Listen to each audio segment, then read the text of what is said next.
Big shout.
Hey everybody, what's up? Welcome to Watching Paint Dry here on Another Letdown Media. My name is Zach, and I'm going to be watching some paint dry tonight because it's just me. Broody is hanging with his folks, and Adam is doing Adam things. So it's just me. I'm hanging out, and I'm going to be painting some Gears of War minis because that's what I've been doing. And it's nice to have, you know, people to talk to. It's been a long week, so it's nice to just kind of unwind and chill for a minute. As with all the shows that I host here on the Another Letdown Media channel, we believe in civil rights for absolutely everyone and being as inclusive as possible, so any comments or activity actively working against that goal are not welcome and will not be tolerated. So, yeah, let's paint some minis. Working on this guy. This is a Theron Guard. They're ugly, and they carry torque bows, and they're really deadly, and I don't like them. I did grab a new red color today. I grabbed Mephiston Red, because the Theron armor is generally a little bit more ornate and fancy and whatnot. So we're going to try that, and we're going to see if it works. Yeah. Hey, RPD. Hey, Taffy. Appreciate you guys stopping by. Like, seriously, really appreciate you guys. There was obviously I wanted to stream yesterday. I wanted to play Arkham really bad, but some stuff went down, and I was like, okay, there is absolutely no way this is happening. We were kind of on the fence about it anyway, so it was an interesting state of affairs, to be perfectly honest. So yeah, the old Elite Guard look. I think so I'm still looking for a good reference photo. I found one that I'm like marginally happy with to run the Citadel Paint app through. But to be perfectly honest, like the rest of them are really, really dark. As the saying goes, a reckoning is not to be postponed indefinitely. Yeah, I mean, oh, here we go. Is this gonna work? That'll work, at least for now. Okay, so not a whole lot of skin showing on these guys. I am going to still start with that Rakarth flesh like I have been in the past couple of weeks. I did get a new base coat brush, but I don't know that I'm going to use it right off the bat because I still do like my old base coat brush. We'll see how it holds up. I'll do my damnedest to keep that as close to indefinitely as possible. Yeah. Yeah, I imagine Taffy will be like we love having Taffy on the show for Arkham. He's a good personality. Actually, Taffy, I really want to get you on the show with my buddy Chris. I think you guys would play really well off each other. You guys have very similar sense of humor.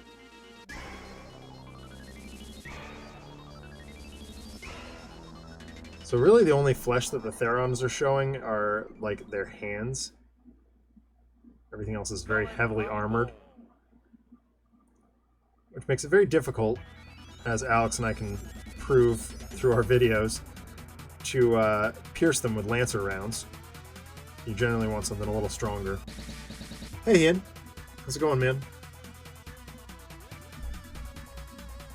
Giving you a comedic sidekick I would only have myself to blame. I mean, so we had Chris on for the first time on the Candace episode, and like Chris had Candace just doubled over laughing.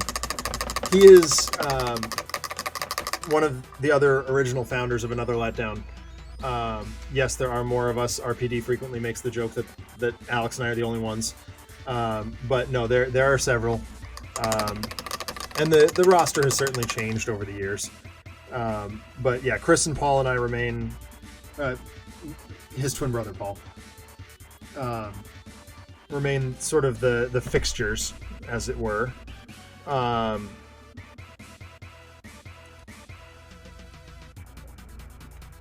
But yeah, I think you guys would get along really well. I think it would be very funny. So we're working toward that.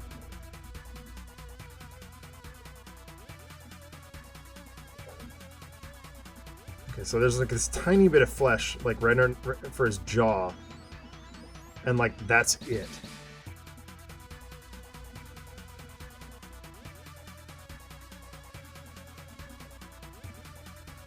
When we were doing sketch comedy, Chris was our lead writer, and he really knew what his strengths were.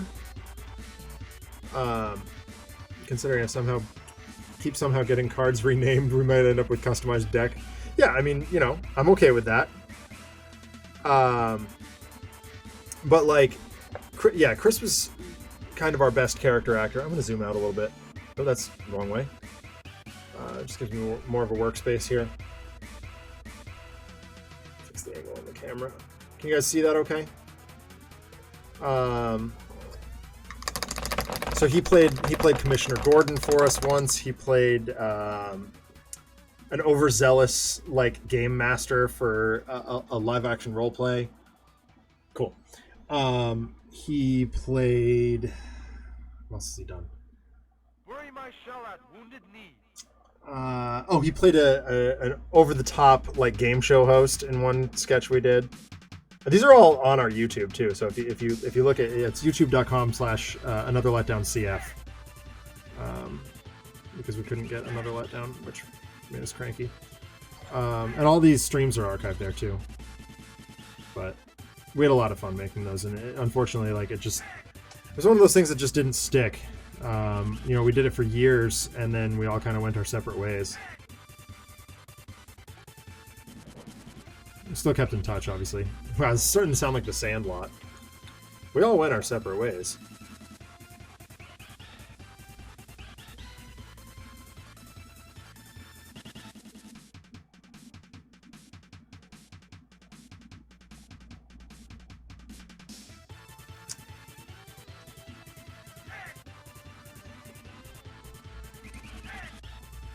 And I was just telling everybody why we didn't have an Arkham stream last night.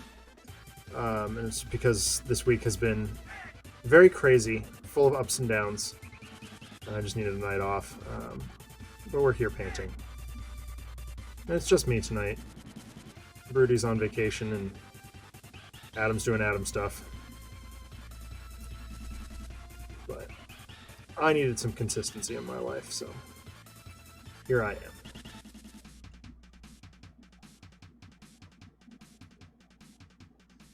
Never seen The Sandlot? Honestly, like, I think it's a little overrated. My brother really loved it when we were growing up, and that might Knight Rider.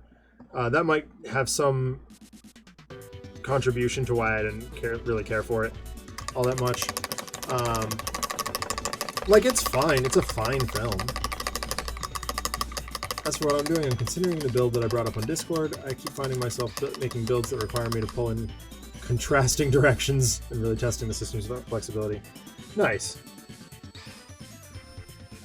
But that's good, though. That's important testing. It's got to happen. Might as well be someone who knows it inside and out. Okay, so I'm going to take a couple look at some reference images here.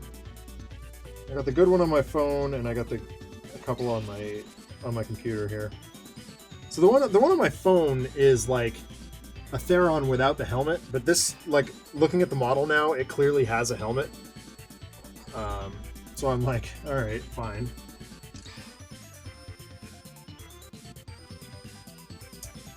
I think the correct course of action is to drop the red down now.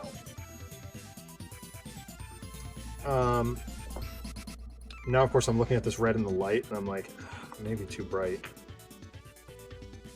Like, these are my two options for reds. I got the Khorne red that I've been using and the Mephiston red. I picked up the Mephiston red thinking, oh, well, the Therons are, like, generally a little higher rank. I can see them having, like, more vibrant color. But it's going to get Null and Oiled and Agrax Earthshaded anyway. Oh, I should have picked up more Earthshade. I didn't even think of that. I'm a dummy. Oh well. We're going to try this. Worst case scenario, I have to go back and do it again. Getting experimental tonight on the show. Nothing like abusing a system like a rented mule. Indeed, nothing I do with the system's ever easy story-wise or building-wise. Oh no, that'll be dark enough.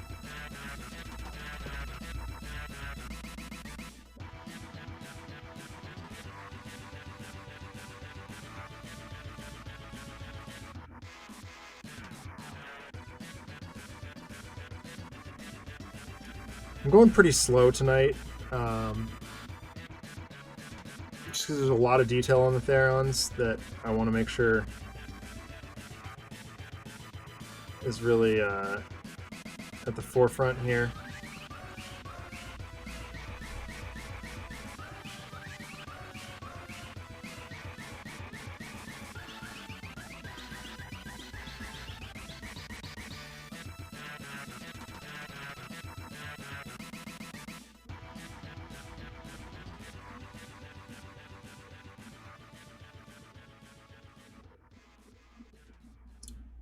I've been party to some of your efforts and trying to crowbar them into working. There was a great show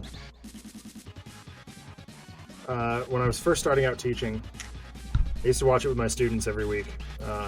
It's called The Daily Drop. Loading Ready Run did it back when they were on The Escapist. And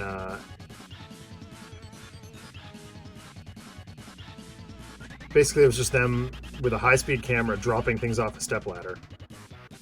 It's pretty hysterical. I enjoyed it quite a lot.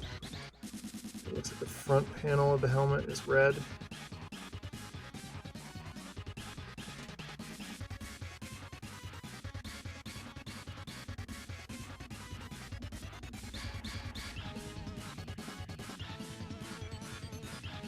And once again, these guys are, I mean, the Locust in general are fairly dirty boys. So I don't mind, like, making a bit of a mess here. Yeah, well, so that's the thing. Like, if a thing didn't break, that's why I brought it up when you said something about a crowbar. If a thing didn't break when it hit the ground, they would take an Alex and a crowbar, And by an Alex, I of course do not mean my Alex, my buddy Alex. Although I was, somewhat friends with Loading Ready Run at one point. They're good people. Very, very good people. Kathleen used to help my students out with a big project every year. That was kind of neat.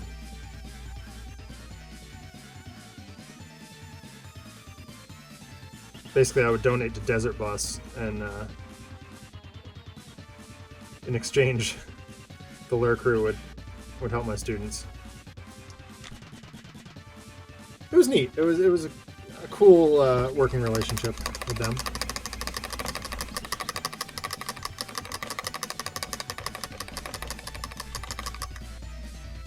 So if I'm honest, I'm not loving the way this is coming out. But again, as with all the Gears minis, I tend to like them better once they're done.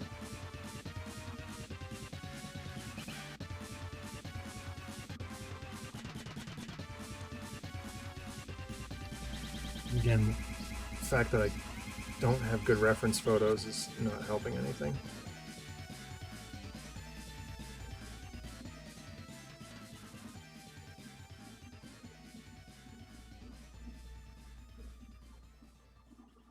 So I spent enough time in, I can't remember if it was Gears 2 or 3. Must have been Gears 2. Behind a set of Theron armor, that I can tell you that the panels on their armor are red in the back and on the butt. I'm going to take a couple of creative liberties here.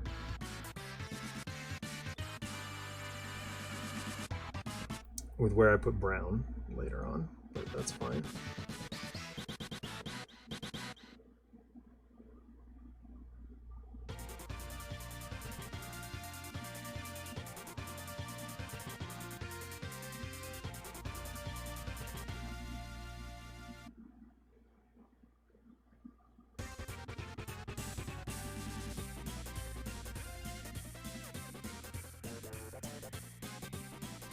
Yeah, the more panels I finish, the happier I am here, so that's good.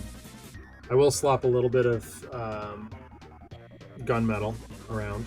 Creative Liberties, totally throwing stuff at the wall and seeing what sticks. Tomato. I believe you mean Domatoes. There's a subplot in Gears 4, I think, where Marcus finds some of Dom's tomatoes. And JD, yeah, I must give you Gears 4 because JD is the one that messes them up. Press F for respect. I've told this story a number of times, but Alex and I and Doug met the voice actor who plays Dom at PAX East a couple of years ago. That was really fun. He's a super cool guy. Carlos Ferro. Shout out to Carlos.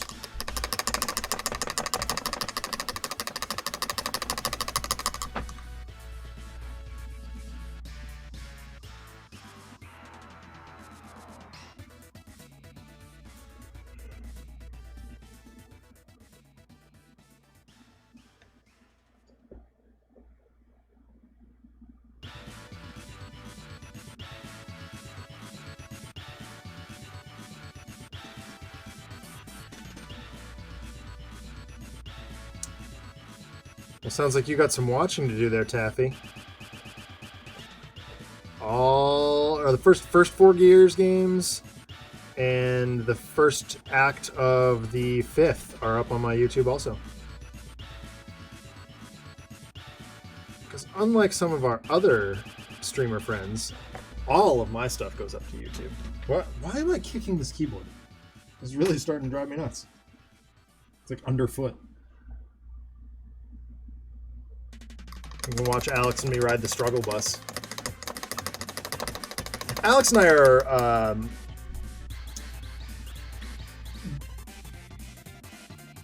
high average Gears players. Like, we can hold our own in PvP. We don't enjoy that anywhere near as much as we enjoy the campaign or horde mode. But like, we can beat horde mode pretty easily. You know, we on stream we play on hardcore, which is this not the highest difficulty setting, but the second highest. And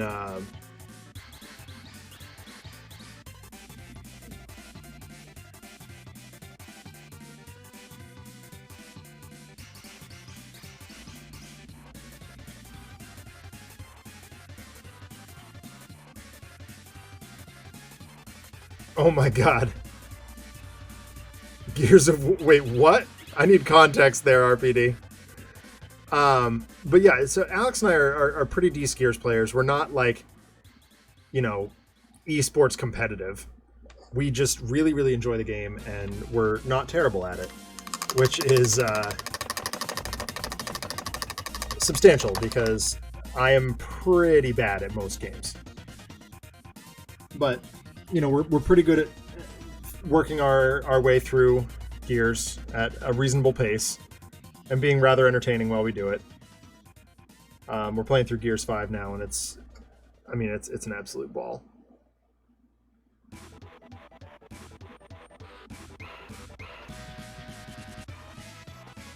Alright, with the torque bow. Some muddy bits of red, but nothing like substantial. I think the rest of it, barring like these little bits maybe, is the brown.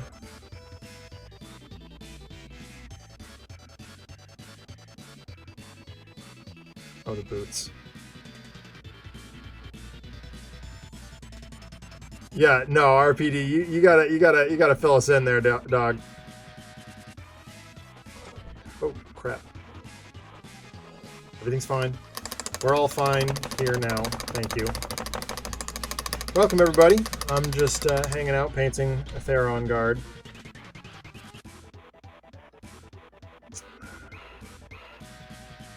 And you know, casually dropping my paintbrush. And we're trying to weasel out of RPD why how he got to say something to the effect of Gears of War is my favorite magical girl anime, which has me and Taffy very confused here.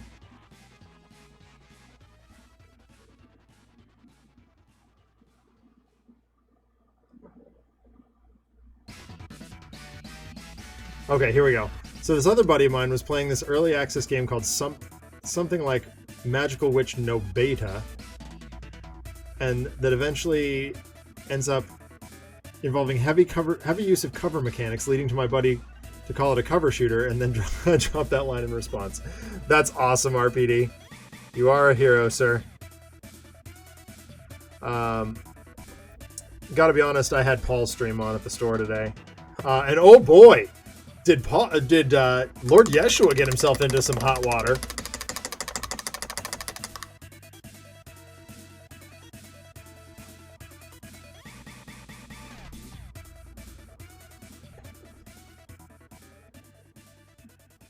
That was an interesting. It made for an interesting morning for Paul.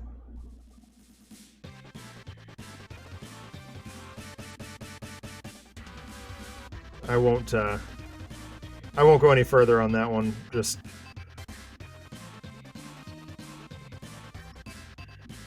I don't know how my involvement with that is going to play out, so I'll let them hash that out between amongst themselves. I love all those guys, so I'm not gonna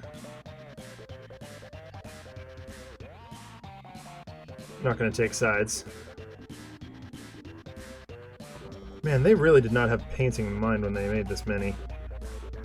Barely get a brush in there.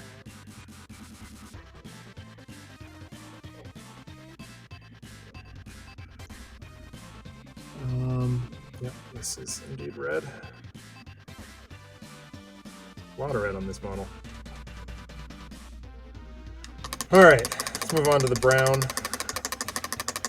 Oh, wait a minute. Do I want to paint the top of that? Yeah, I do. That's fine. Just straighten my brush. Call it good.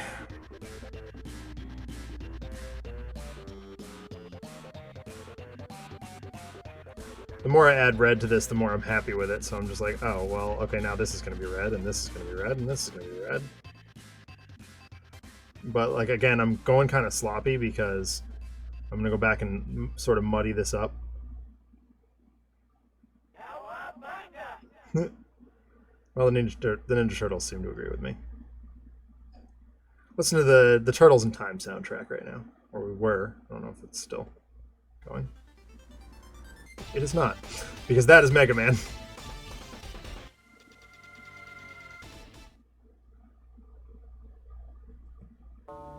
Little Witch Noveda. Okay, cool. I was telling Paul this afternoon that I have never played, even though, I mean, despite it literally being within arm's reach right now, I've never played Super Mario RPG. So after I'm done with Battle Network and Metronomicon, which are the next two games on the chopping block for me, I will probably be playing Super Mario RPG on ZaxX Games. Pretty excited for that. I mean, quite honestly,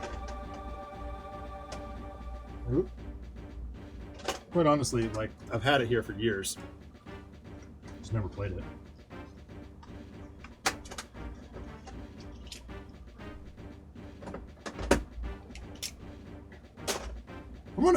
From what I understand, actually, that cartridge is not worth nothing either. Like, it's got some monetary value to it.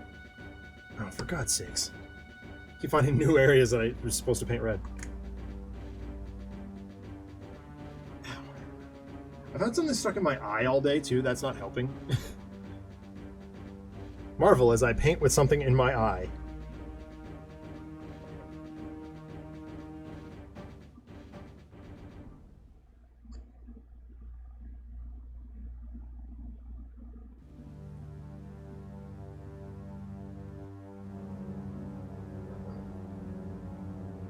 Okay, those are wraps.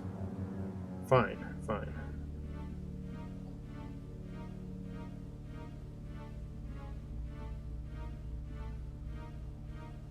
I mean, most of the stuff that I've missed in one way or another can be, like, damaged or scraped up, but I'm trying to get all the, like, blatant armor pieces.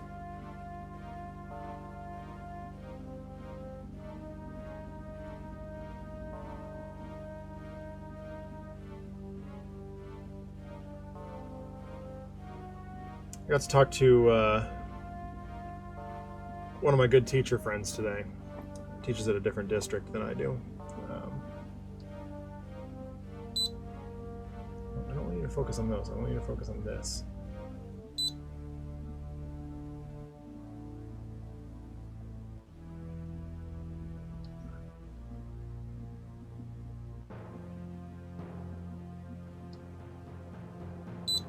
No, stop focusing on my arm.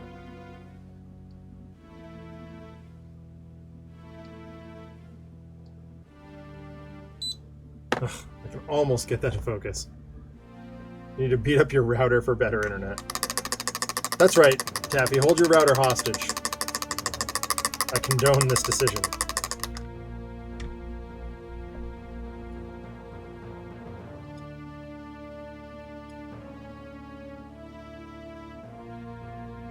Alright, I gotta find a better reference image here. I need to see their legs. And I can't find any pictures there on legs. Well, that's not helpful. Whoa! That's ugly. Oh, hold on. We've got related image. Aha! Hey! There we go! Oh my gosh, that's actually a really good reference image. Not that you guys can see that, but... Oh no!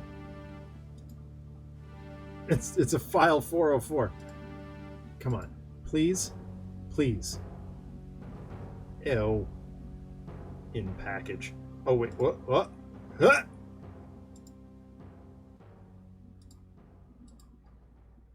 Open image, new tab. There we go. Okay. Yes. Okay, now I can see what I'm doing. Huzzah! And of course, I just discovered, 50 other things I need to paint red. I assume that the Theron you're looking at's got legs, and he knows how to use them. He's got legs. He knows how to use them. Yeah. Dude, I love ZZ Top.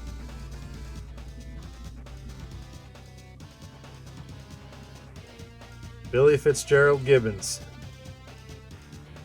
Boy, we spun so much top. Spun top. on my radio show in college. Lauren and I used to love that. So the school I went to had this massive, massive vinyl vault. And there were only 2 shows that had the training necessary to use the broadcast turntables, which are not the same as regular turntables. They're slightly different. They're not that much different. Pretty much any idiot with a brainstem can figure out how to use them. But the guy who was in charge of that class, wanted to make sure we were trained, and I don't blame him. That's fine.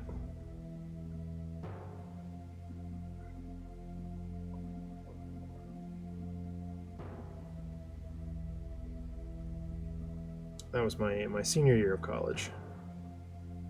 My good friend Lauren and I got our own radio show, and we were there were only 1 or 2 shows from the school radio station that were allowed to be broadcast in the sports arena when it's just random pickup games or whatever were being played. And ours was one of them, which made me pretty proud. I was pretty happy with that. The Vinyl Vault is also the name of my 70s disco car. Oh, I had a really good one yesterday, RPD. Some of the Greater Than Games folks were streaming Medium, and the word was soup. It was weird. Hold on, I texted it to Westy. Hold on. I'll figure it out.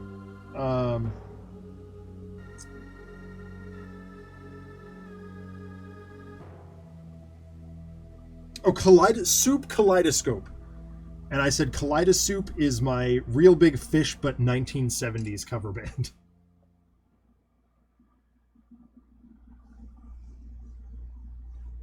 Which broke Braithwaite.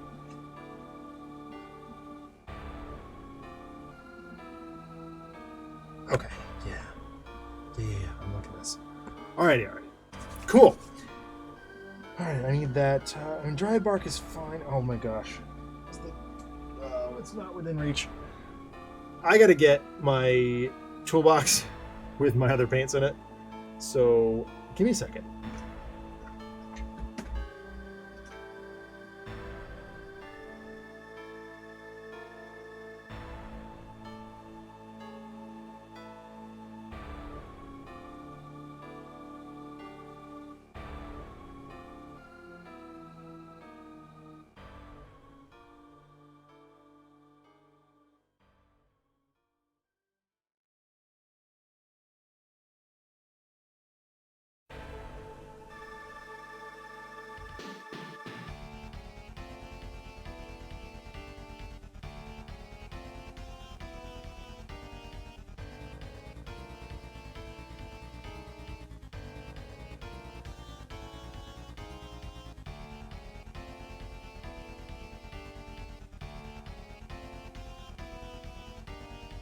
Well, I guess that's one way to do it. Tuck my knees up into my chin and spin in the chair. Okay, anyway, yes. So, yeah. Braithwaite, I thought that was very funny. I mean, far funnier than I had intended it. So after all that work, I decided that's not the color I wanted. So go me. I'm actually going to stick with the dryad bark here for the brown bits.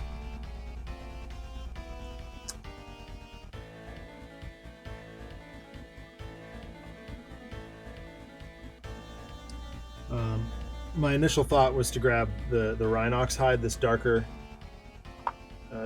brown, but actually want it. Now that I'm looking at it.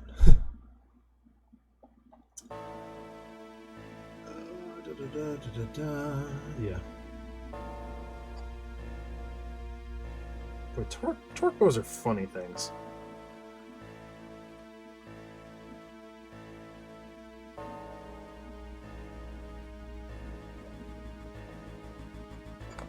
Right.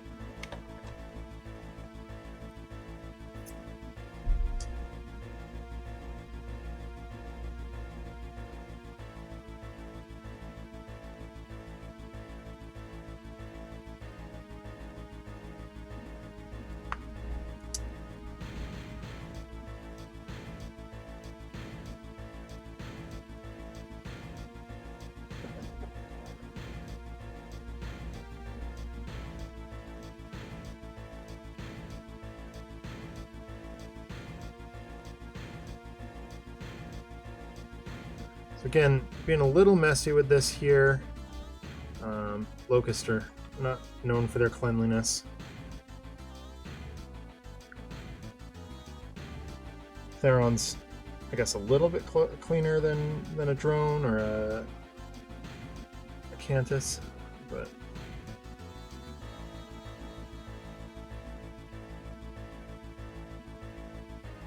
yeah, okay. Backside of the boots are brown.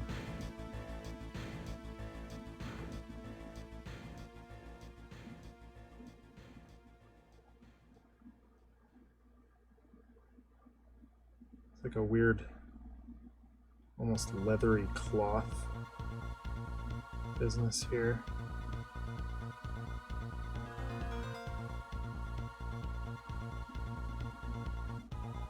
Don't really care if I get it on some of the red bits. It just makes it look dirty.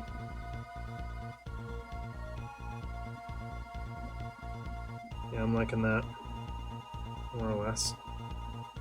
We're gonna go back and we're gonna, like, with a small base coat brush and sort of trim up some of the cracks in the metal where the mine and Brody's favorite, the lead belcher, will poke through. Ow. Didn't really hurt, but couldn't think of anything better to say.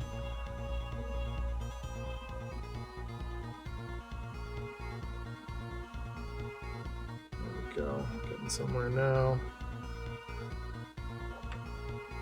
The inside of his arm here. Okay, those are supposed to be red panels, so I'll go back and fix that.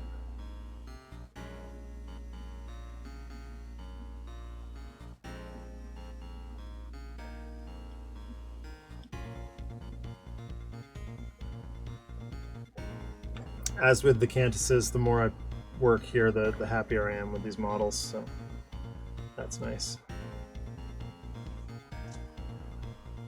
I love how the yellow on my Guns N' Roses t-shirt is showing through, is causing problems with the green screen.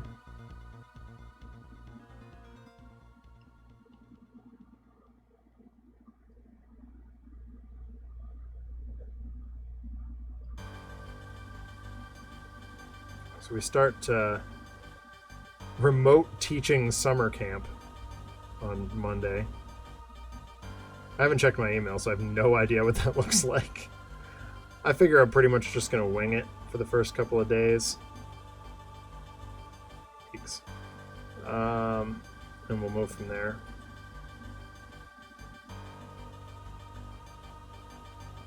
Not that it impacts any of you in any way. I'm telling you about my life, I guess. RPD was asking me on Discord this morning what the schedule is for next week. Probably taking next week off. Well, I'm glad to hear that, RPD.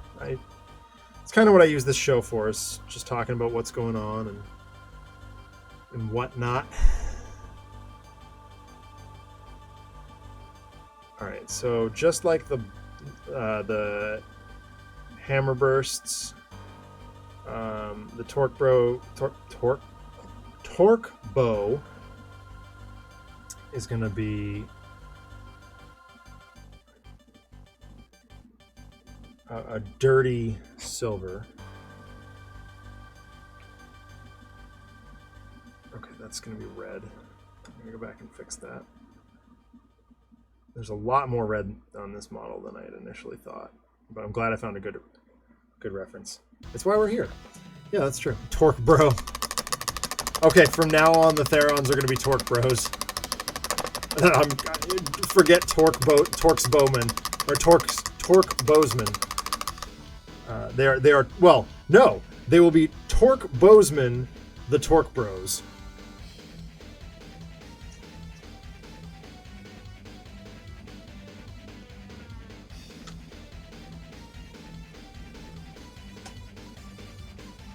All right. Yep, I need to get that red back out. A little patching. I think I might switch to a smaller brush here. Give myself better coverage on some of the harder to reach areas. Yeah, I think that makes at least some amount of sense. Actually, miss a spot with the one-time fast.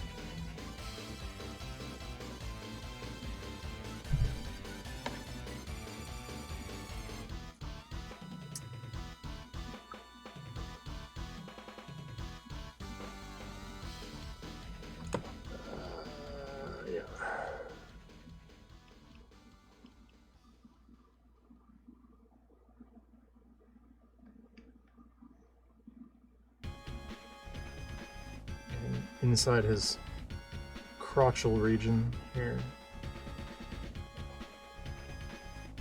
Oh, can I say it one time fast? I mean, I'm not bad at tongue twisters. Here's what I'm gonna do. Because I have to do this anyway.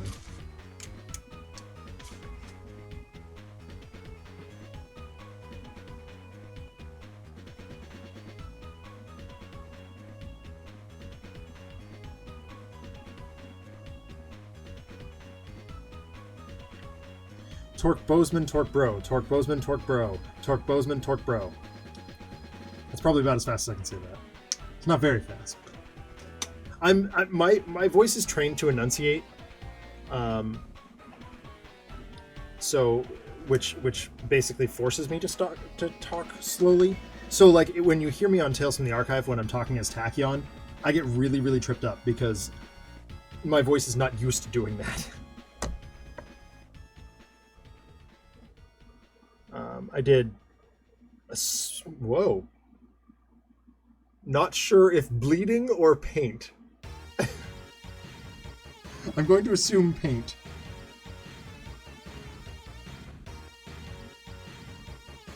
Yeah, that's paint. Okay. Of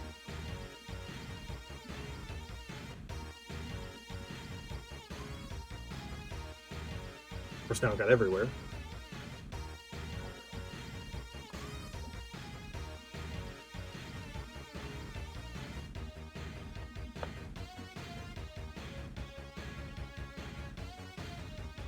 Oh, hey, there's an angle at which I can see.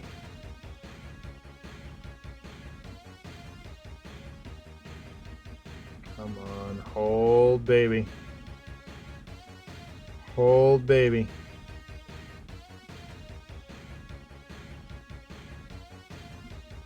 Oh my goodness, I've just found another way to insist on making my builds. Oh no!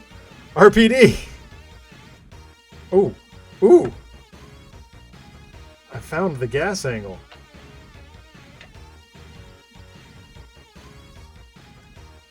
Come on.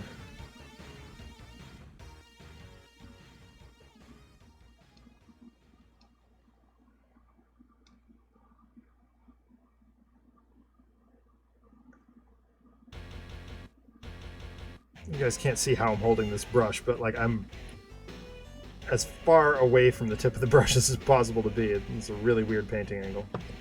But it's getting the job done, so I am not complaining.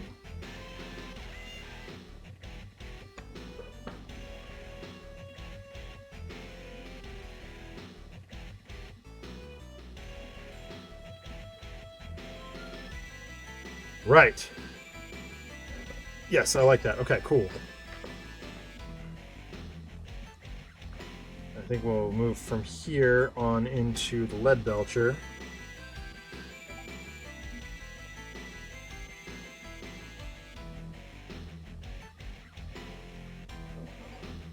Found a way to make status dice a point. What?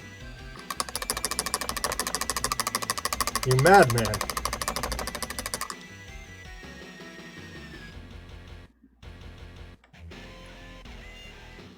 Where's my option to have a status dice be 8, 6, 10? Like, the fact that there are specific status dice that you're looking for, RPD, inclines me to say, come back, you're too deep.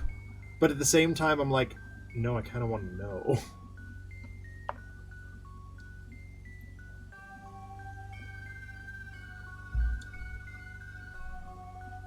What is... I spilled that one drop of paint, and now I'm paranoid that I dropped more.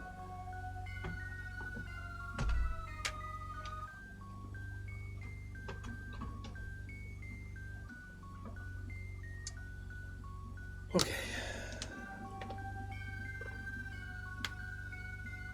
Lead belcher. Time to belch some lead.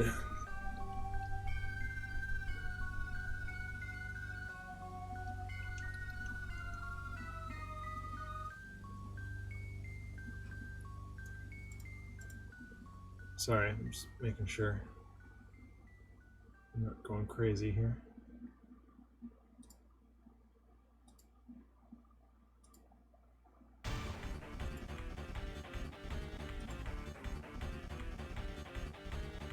Like, I want the arc of Bravado, Panic, Serious Time in the status die, and 8/6/10 would be okay. Okay, fair.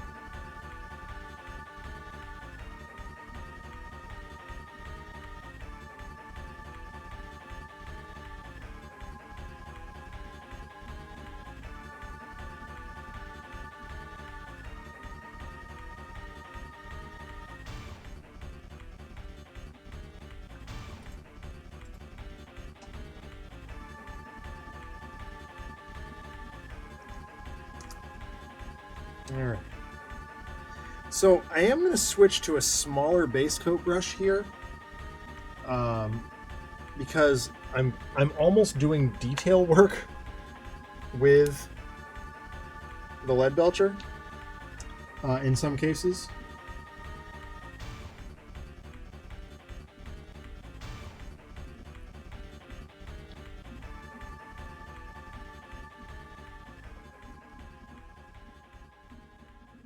Like, the torque bow itself is going to be just pretty much straight silver to start, but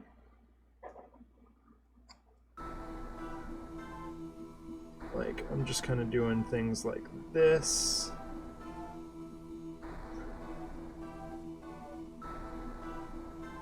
Just kind of picking out random bits and blotches to have silver. And that's going to make it look a little bit more weathered and worn.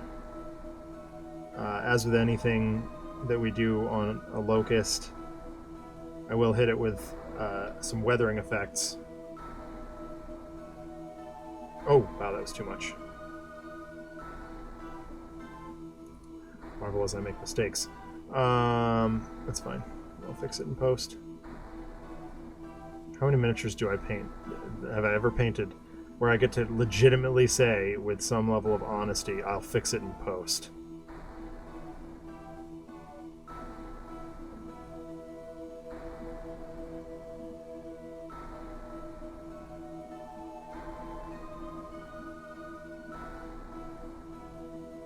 So things like these hooks are straight silver anyway, but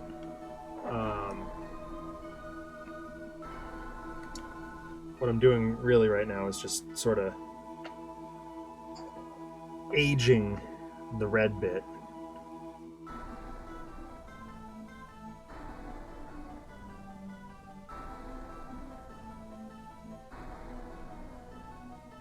By gently dragging my brush sort of around the edges.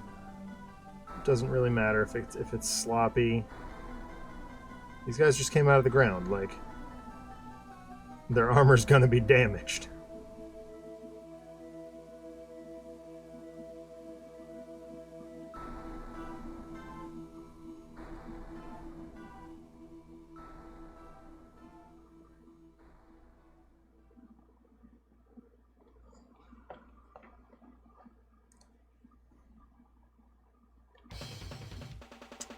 Starting after next week, when I have Broody back, I am going to start putting like whatever reference images we are primarily using will be on an overlay in the stream. I just haven't figured out the way exactly that I want to do that yet. That's part of why I'm taking next week off. Also, it's 4th of July. Which, here in where I live, I don't even want to say the name of my country anymore.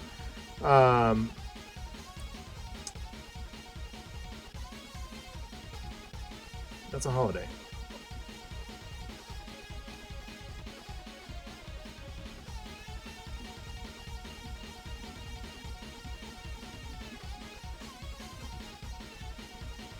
Oh, here's some news. My favorite soccer team won the English Premier League. Here in not Denmark, yeah. I think my go-to is not Finland usually. Is it like staff meetings? The Finnish education system is unreal. Like there's so many cool things about it. Not saying it's the best ever. It's just the one that I am particularly fascinated with. And so I'm kind of known in staff meetings for bringing up Finland.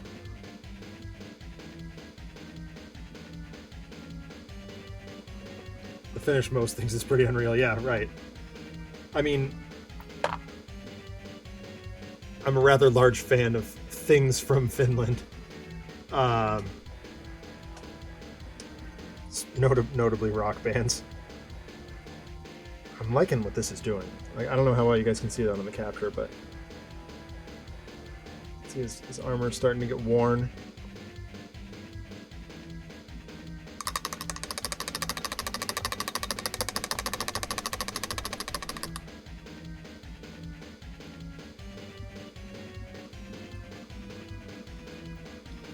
Oops.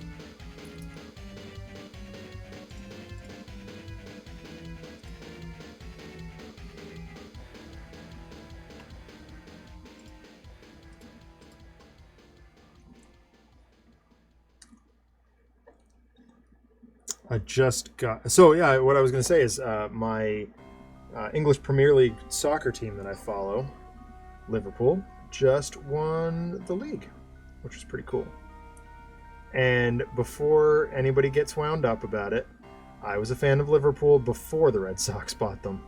Yes, I understand that that's a hipster comment, but when you grow up as close as I did to Massachusetts, you have to qualify a lot of your statements, a lot of your sports-related statements with hipster-like remarks.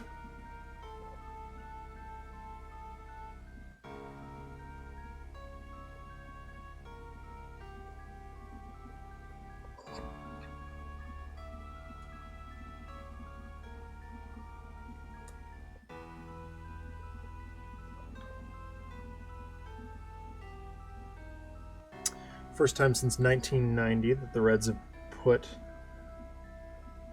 up those kind of numbers, which is pretty rad. I'm very happy about it.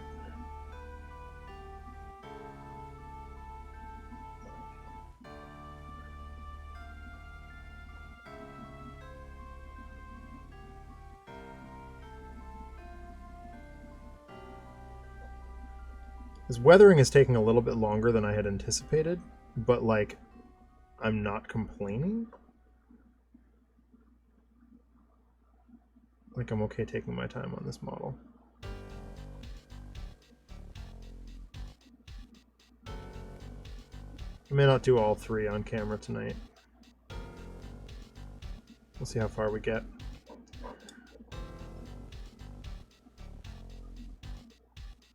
what ended up happening with the Cantuses last week is I did 2 on camera and then finished the next one in the morning, which worked pretty well. Gave me something to do before.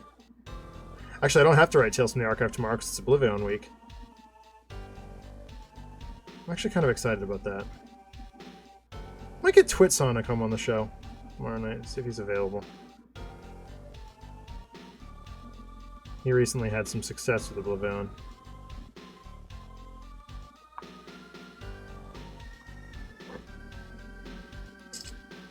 A little bit more in his crotchal region.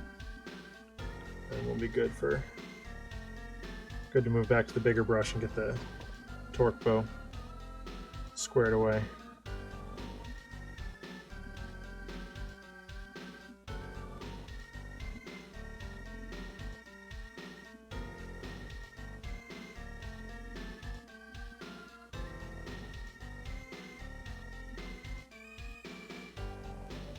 Okay. It actually worked better than I'd anticipated.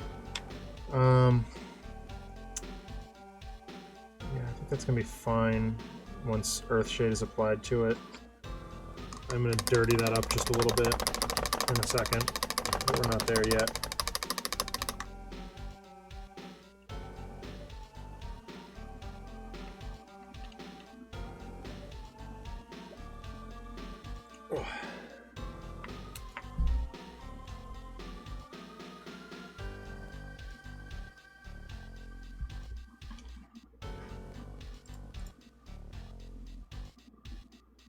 Oh god. RPD, what is this?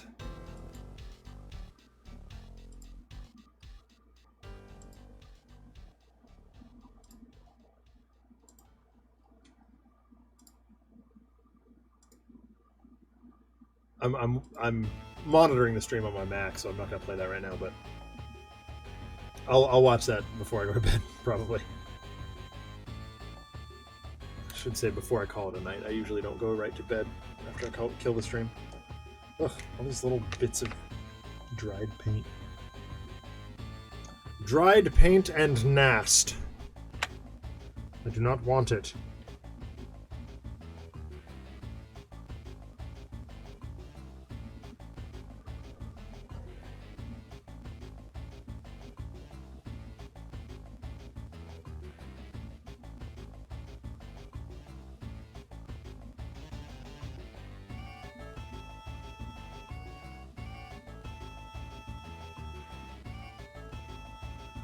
That's Finland Eurobeat, and yes, the guy who made it is from Finland, so it's okay for him to do so.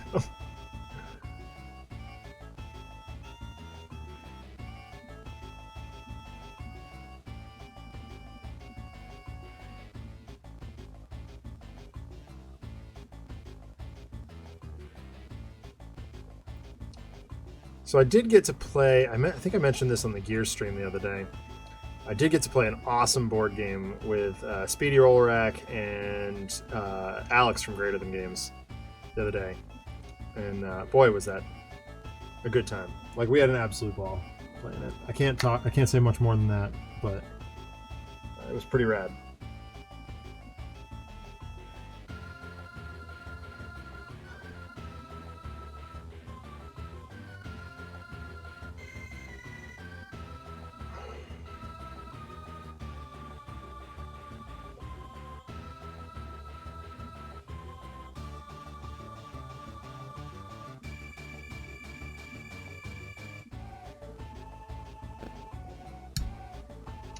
And just like the Hammer Bursts, the first Locust we did, I will go back and do some touch-up work on this torque bow. Once we've got inks down, I want to, these splays, I want to dry brush with a little bit of red. I can't actually even tell you that, Ian. I'm sorry.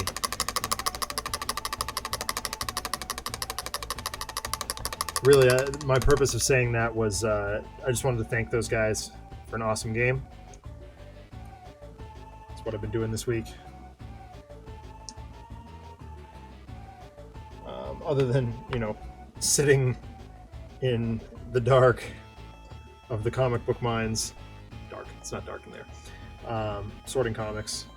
Got all the way up to... So we're working backward through the alphabet with comics. Got all the way up to Captain America, and then I was like, I don't want home. In the grim dark of the comic book mines. You know, honestly though, working in the comics room at the store basically means I don't see anybody. And it's perfect. Where should we go for said information? The dark web? You mean for what game I played?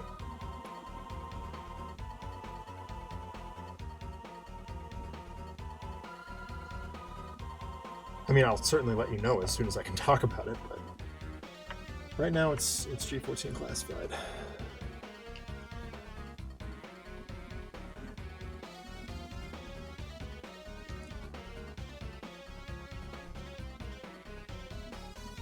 Tell you what, I will ask if I will specifically ask what I can and cannot talk about, because technically the game is out, but it's not. It's I don't want to get myself in trouble.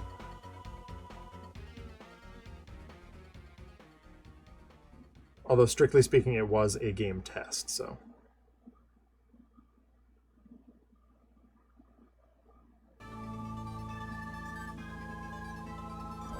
All right, this guy's looking pretty good, actually.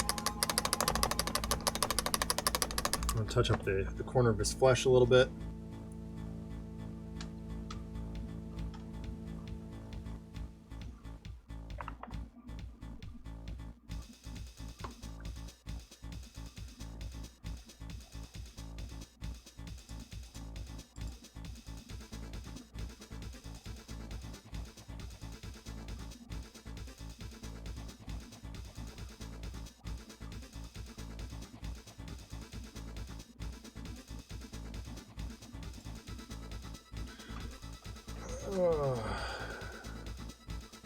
Yeah, okay.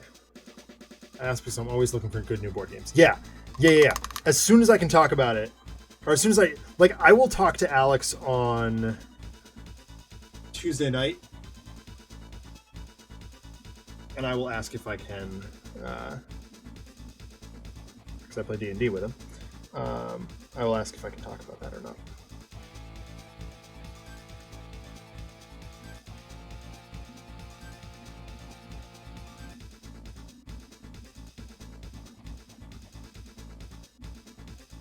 Because like some of the stuff we're working on hasn't been even announced to the public yet that we're working on it.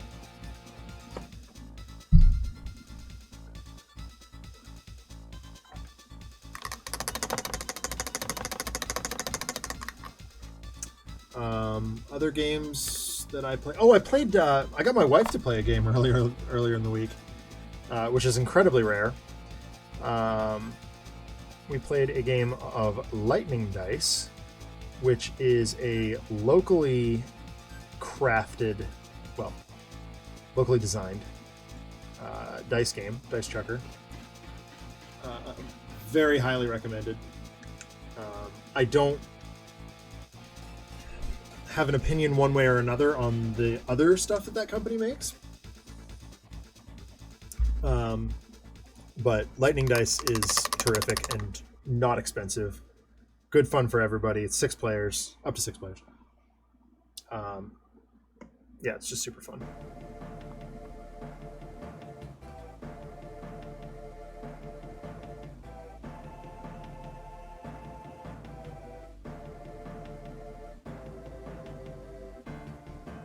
Horizon Chase Turbo, yeah. Sounds like a good time, RPD.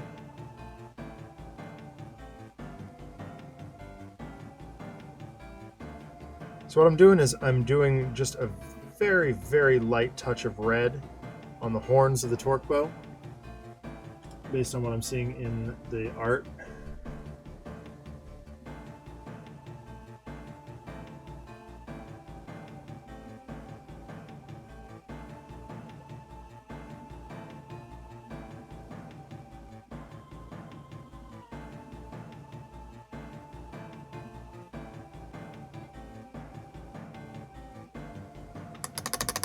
and that will get dulled in just a moment.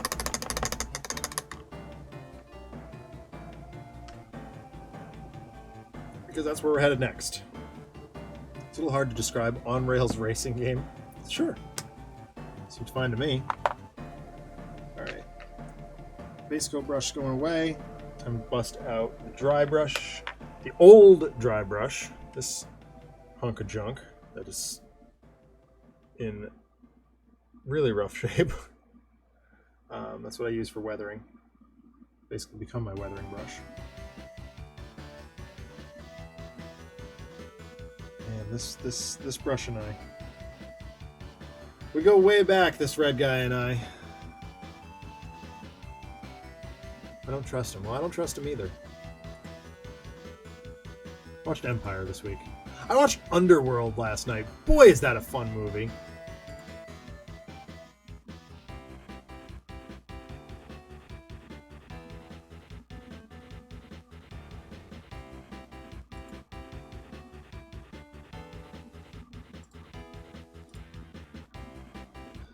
Not necessarily a good movie. Not a bad movie by any stretch of the imagination, but, like, you know. Is it? It was Dawn Stone that I used. Hope so. We'll see. Oh my god! Hello?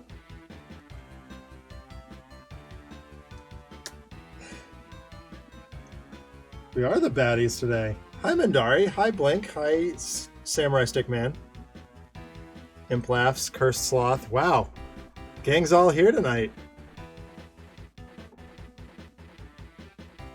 How's everybody doing? You guys just got done playing Tabletop Simulator, I believe? There it is. Oh, thank you for the follow, Cursed Sloth.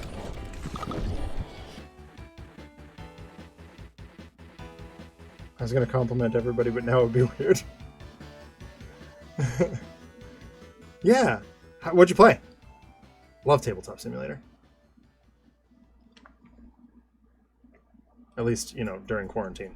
I much prefer to be, you know, playing things in person, but...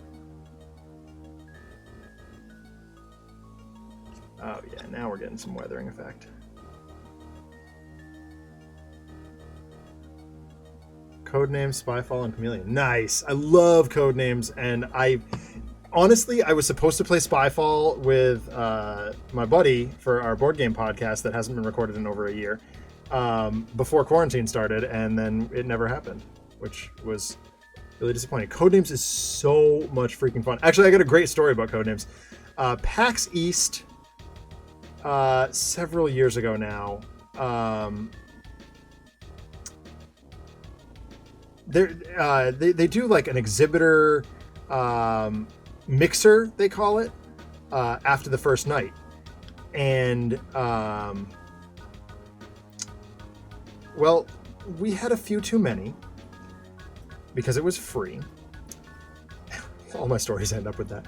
And my buddy Doug, my podcast partner, goes up to the nearest vendor, and who is on the phone, I should add, with his distributor. He's trying to get some more product for the next day. Doug slams his fists down on the table and goes, "I need to buy this game from you right now." And the guy was so startled that I don't even think he charged Doug for the full amount. I think he gave it to him for like $15. It was really goofy. And then we played Codenames all night. It was awesome. So what I'm doing right now, I'm working on painting a Theron Guard from Gears of War, the Gears of War franchise. And I'm just weathering out some of the brighter colors. So I'm taking a very, very, very light coat of gray, and I'm going to follow it up with a dark, grayish brown. And that's where we're at. I wish I had examples of my work here, but I don't.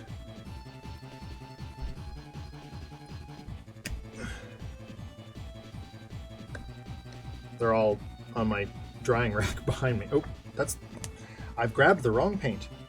Glad I noticed that before I started painting with it. I mean, it wouldn't have mattered. It's just another gray, but actually with some brown. But yeah, Codenames is wonderful. Spyfall I've heard really good things about. Man,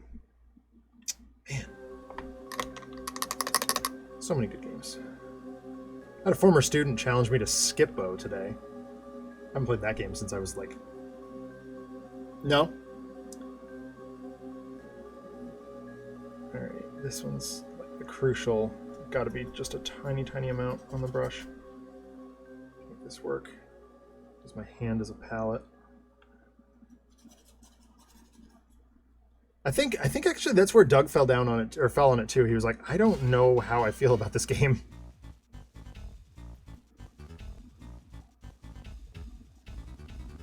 Not enough now. Fair enough, but the easiest one for me to react to. Fair enough. Every time I think of Spyfall, though, I think of the Leslie Nielsen movie Spy Hard, which is wonderful, and everybody should go watch that movie. I mean, you know, don't right now because you're watching me, but...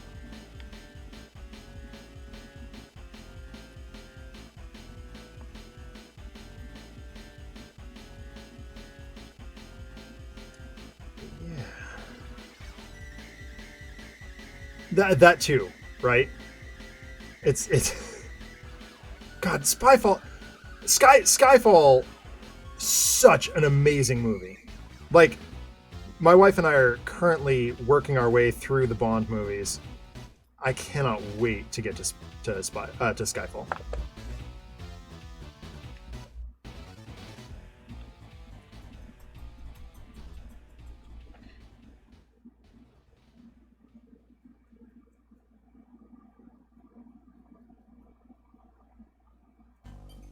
We're currently stuck on Her Majesty's Secret Service because Katie keeps falling asleep, which is a little bit disheartening for me because it is my favorite Bond movie.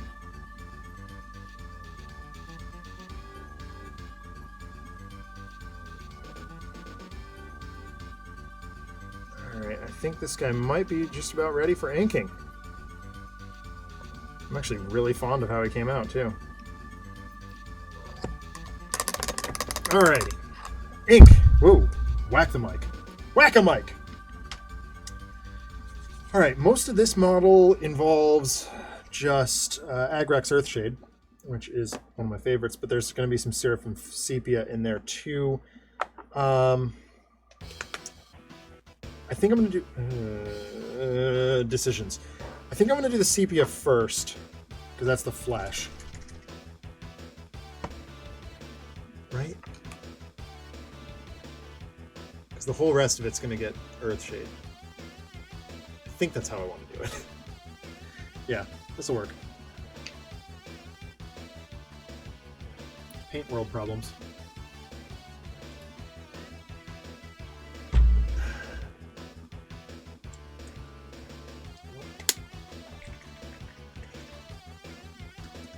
There we go.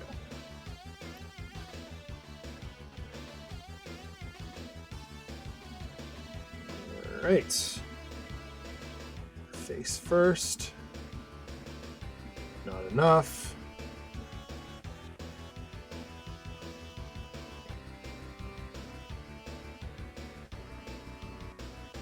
It's probably too much, but I can fix that in a minute. The magic of ink washes. Adam's favorite part. It was so funny when Adam was on the show and like every 10 seconds he'd be like, "Oh my god! Nuln Oil's the best thing ever!" Yes, Adam, Nuln Oil is a wonderful thing.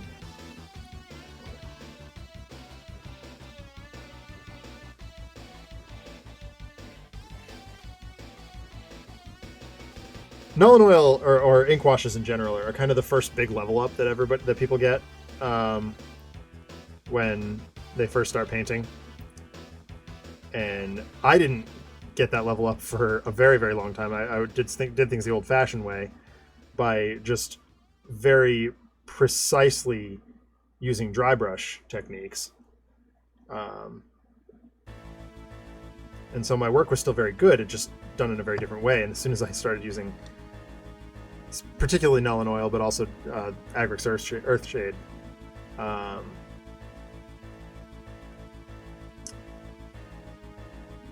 my abilities changed dramatically, improved dramatically.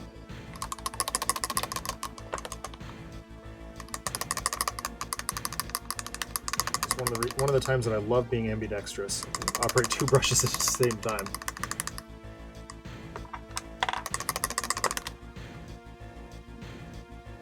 I don't think I would dare actually paint with my left hand, but I can make that work. You go there. Where's Earthshade? Here it is. I am dramatically running out of this. I don't know how well you guys can see that, but it's like pooling around. I guess not at all. My Earthshade is like next to empty. Anyway. Oh, I guess I could use this camera. And of course it goes. Oh no. Oh, come on. No. That's just having green screen problems. Yay! Can't show it. Come on. There we go. That's better. Alright, let's Earthshade the crap out of this model.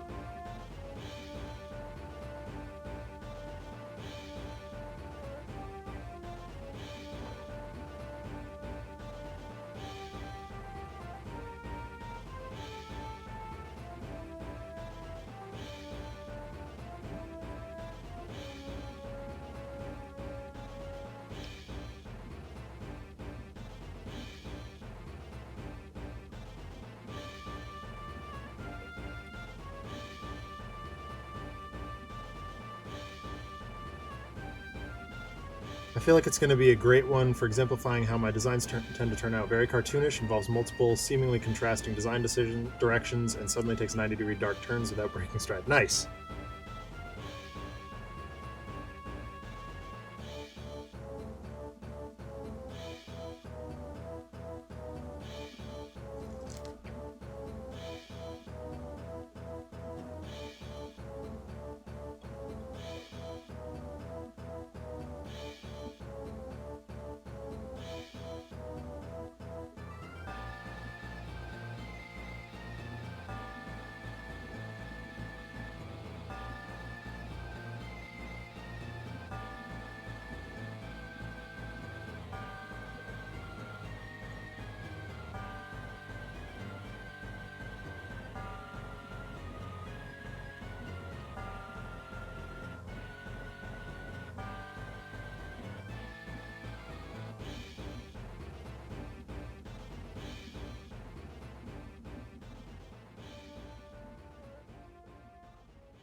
All right.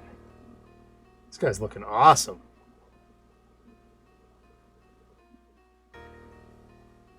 I'm really, really happy with how this came out. Dang, yo.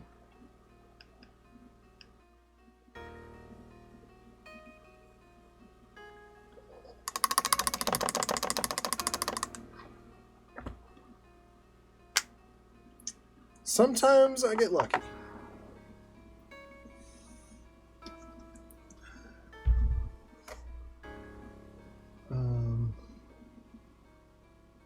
Right.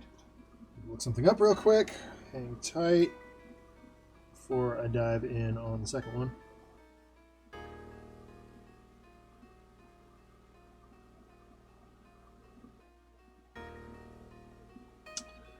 All right. Very cool. Make sure I got the Earthshade and all the cracks. A little too much there. I don't know if I want to touch that though. Alright, I'm going to pop this guy off the paint handle. Move him off into the corner. You, time out. Go in the corner. He will dry. We'll bring in the next one. This one's all black because it's just been primed.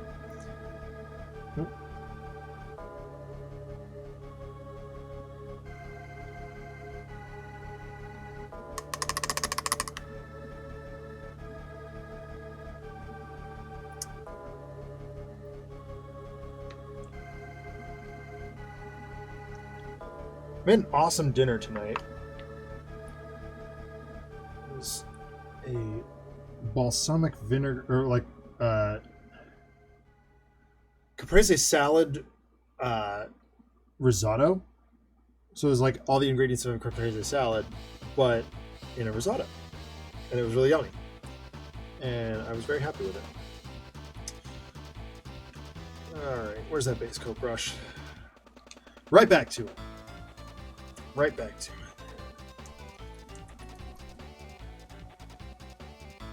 No, that's the second time tonight I've grabbed the wrong paint pot. Here I'm wondering. Here I sit here and wonder why it's not opening easily. These paint pots have like a perforated seal to them. So the first time you open them, you have to like rip at it.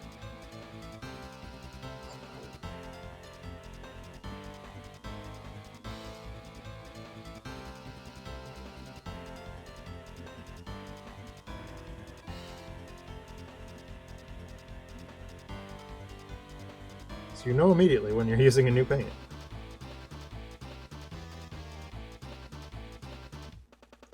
We got word from the campground that we're going to that we are clear to come up at the end of August, at least presently. So that was some good news we got this week. I cannot wait for that camping trip. We're going with, well, I mean, it's my wife and I, obviously, but we're going with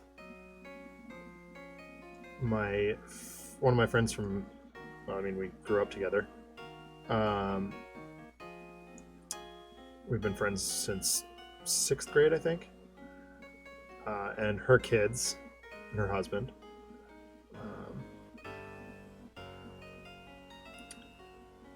What I would consider the very definition of family friends.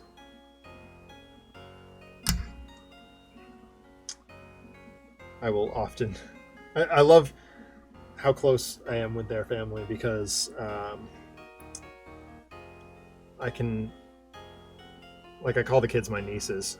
I call the girls my nieces. And I can use them to... Like, if they've got a sporting event, I can be like, I'm not coming to a staff meeting. I'm going to my niece's lacrosse game. And everybody's like, yep, fine, great, see ya. Which you really shouldn't do, but staff meetings are somewhat important, I guess.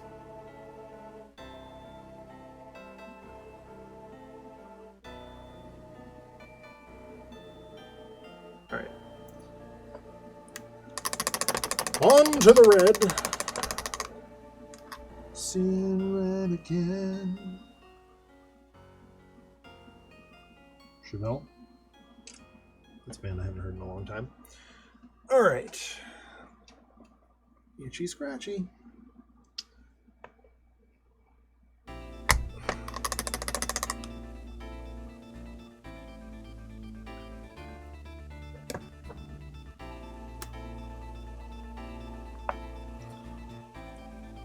So usually on models like this, I use a darker, almost maroon red. It's not showing up the greatest on camera, but there it is. And I went with this Mephiston Bright Red today, just to indicate the rank of these guys that I'm doing. They're sort of the elites in the Locust Horde.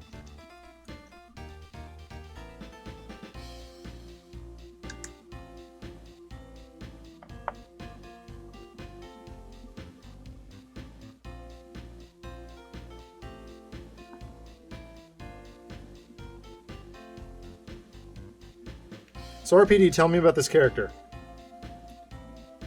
I'm intrigued.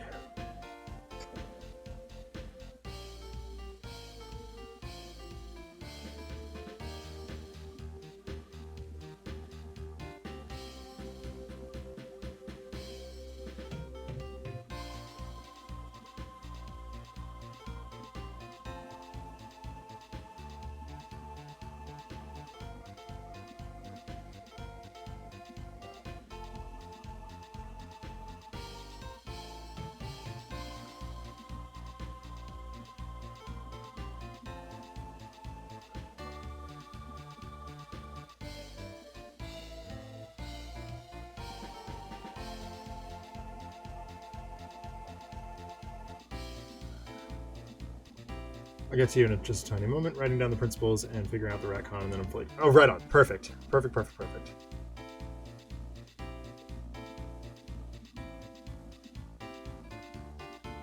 RPD and I have been... See, RPD's making a Sentinel Comics RPG character right now. He and I are also... have been slowly for a very, very long time working on the COG from Gears of War. It's not blatantly obvious from the fact that I'm painting Gears minis, the fact that I host a Gears of War stream, and the fact that my new follower alert is a Lancer and a Retro Lancer clashing. Big ups to 4Gs for making that animation for me. I'm a huge Gears of War fan.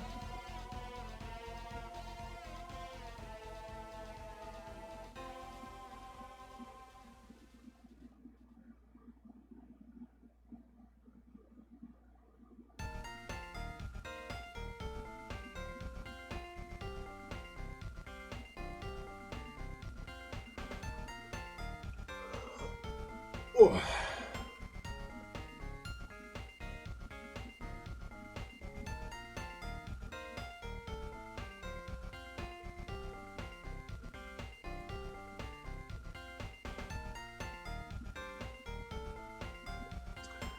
One of many. This guy's going to be one of the guys mostly working behind the scenes, occasional mentoring for the Challenger Initiative. Nice. Problems with working with red paint is I have to clean the brush constantly, otherwise it gets caked inside. Red paint makes things go faster, but apparently it also dries faster too.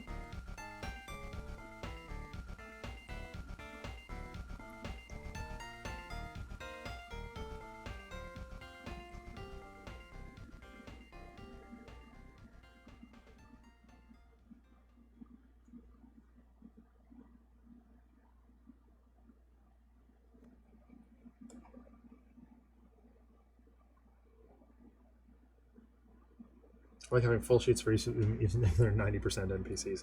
Yeah, I mean, there's something to be said for that. Like, statting out other characters is always useful, because you never know when someone, like, when you might want to just, like, drop someone else in. Hey, I know this song. That is the opening title of music to Mega Man 01.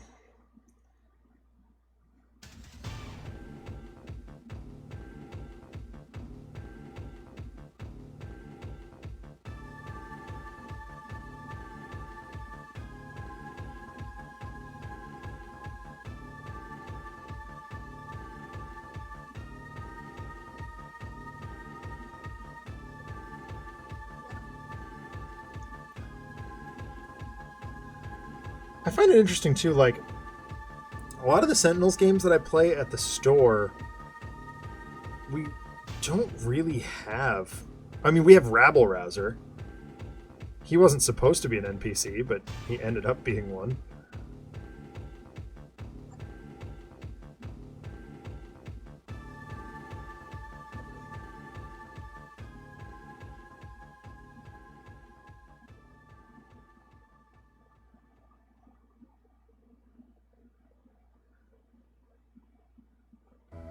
I guess we had LWE. No, he was a villain.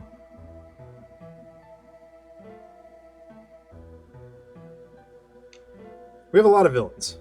Not so much in the way of, like, helpful NPCs.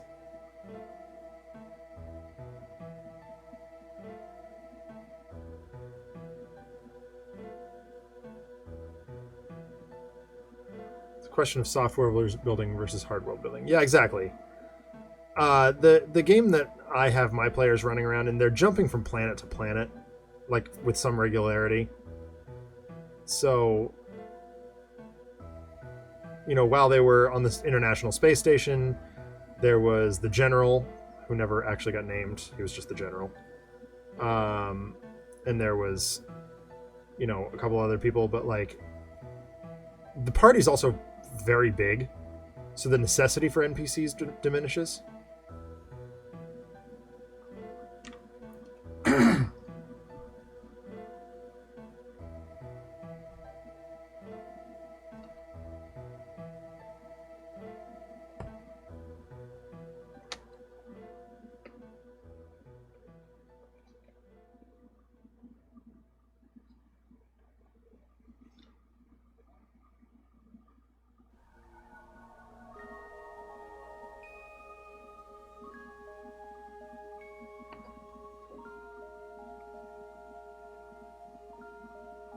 not all at once, but I think I've got like probably 12 players.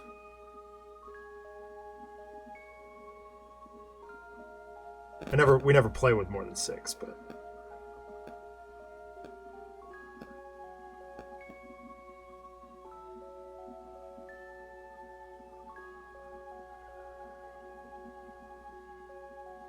when you're playing at the store level, you have to keep everybody.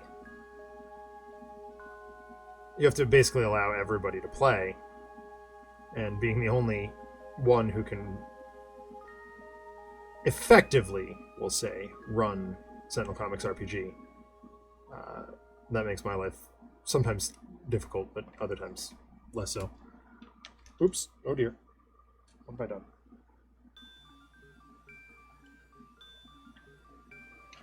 Hang on a second. I seem to have lost the cap to my brush, which is actually not good. Where did you roll to? I'll find it later.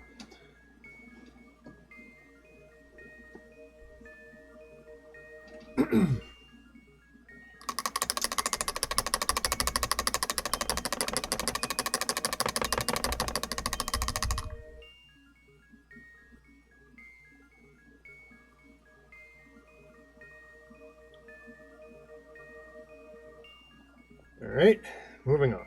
Moving on!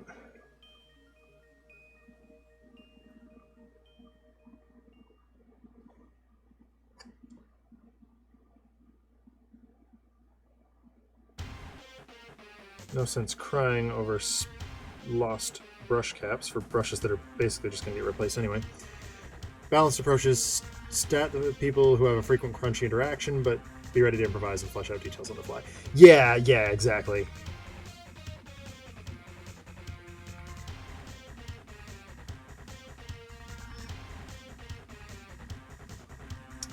My approach to GMing is extremely improvisational. Like I just lean right into it, and I'm very like forthcoming with that information to my players. It's like, you know, I want you to play the game, tell the story that you want to tell. I'm not going to hold you back.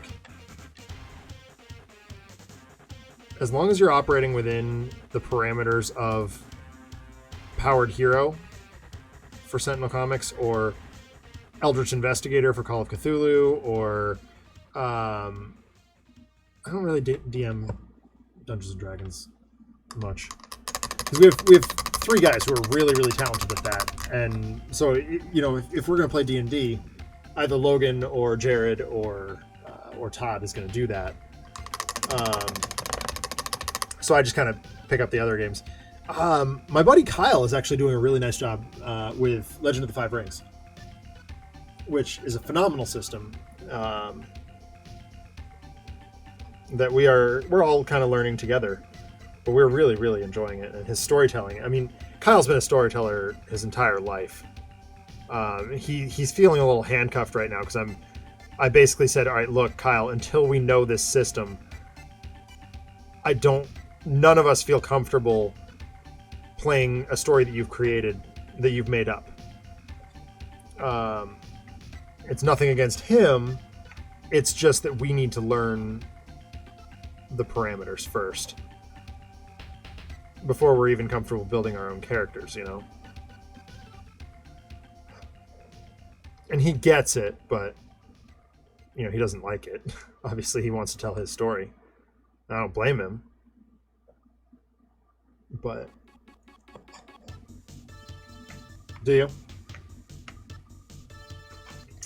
Yeah, we're playing the current Fantasy Flight version, just because it's what's readily available to us. But the setting is just beautiful. Love the setting.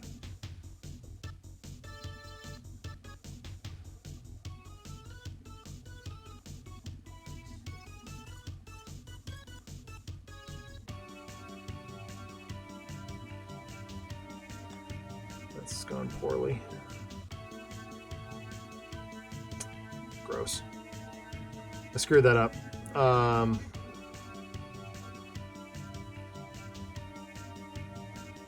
well.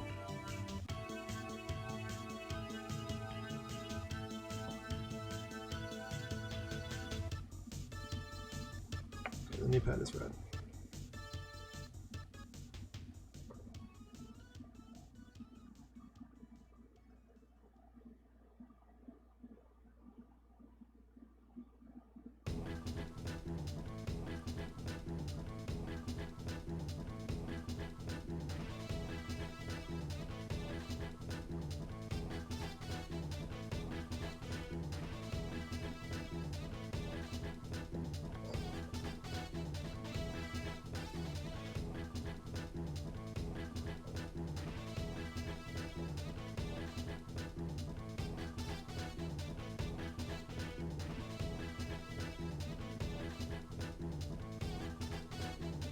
Alright, you got it done?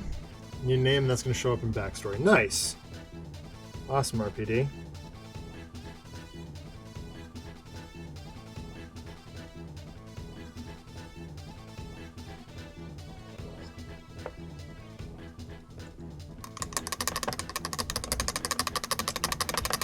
I've almost invariably missed a bit here, but...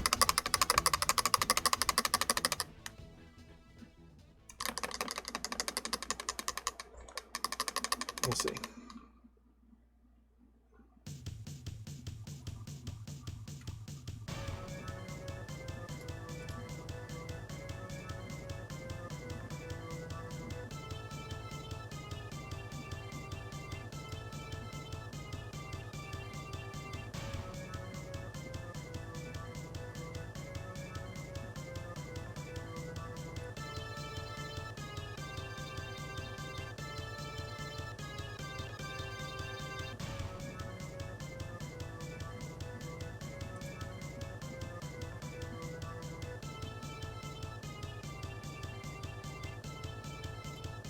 Sorry, once again, cross-referencing my reference images here. Words are difficult.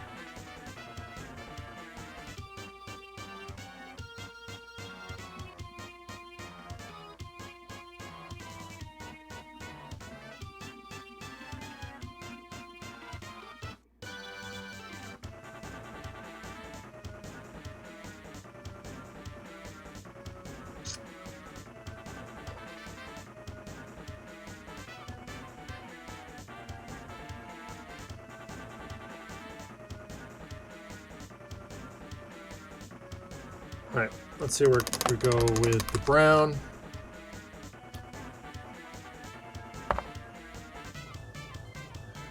Where are you?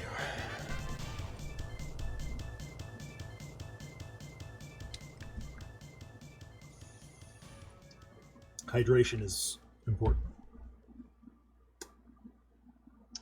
I assure you I'm hydrated, Ellie the Hydration Fairy, wherever you are.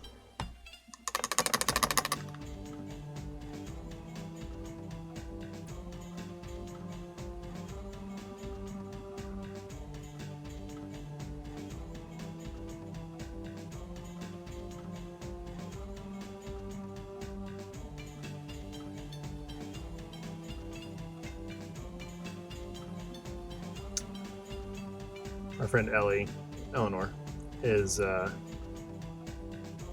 we call her the Hydration Fairy, because at conventions she bounces around from person to person working at the booth, if she's not working herself, and reminds people to drink water.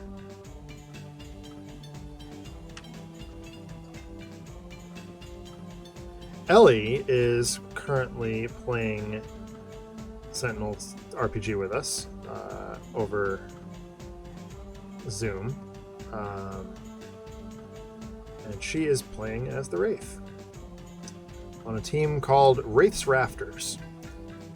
The story behind which, at least what I can tell you, is, just because I don't know how much Braithwaite is intending to use of this, he's running the game. It's a team of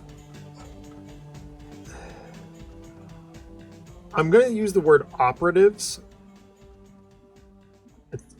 because it's neither staff nor students at Freedom Academy, but it's like people who work there in one capacity or another, working with / under Wraith, and solving crimes and doing stuff. Solving crimes, doing stuff. That's right.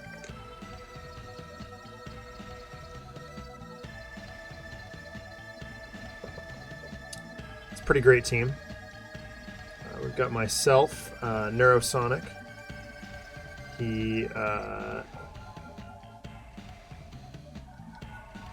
any sound that he makes, as long as he has generated it. It can be a spoken sound, it can be a clap, it can be a snap, whatever it is. He can manipulate to sound like any other sound. So if he wanted to make, like, yeah, chewing bubblegum would count. And it, I mean, largely depends on how accurate he's trying to be and how stealthy he's trying to be.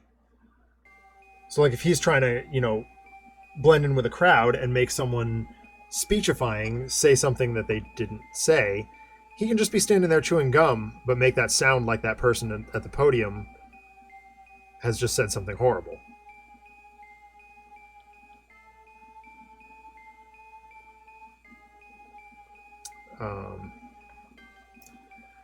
We also have my buddy Russ playing as Hatch. You all know him as the Time Crates prisoner. Or, sorry, as the... no. Russ from Sentinels. Not the Time Crate. The inmate. The imprisoned rogue. There it is. That's the word I'm looking for.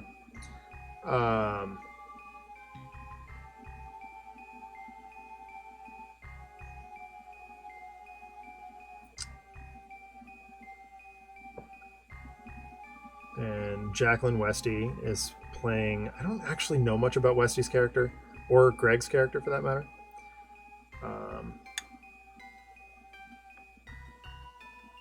I know Greg's character is a leader who can make big dumb speeches. That's literally one of his abilities, is big dumb speech.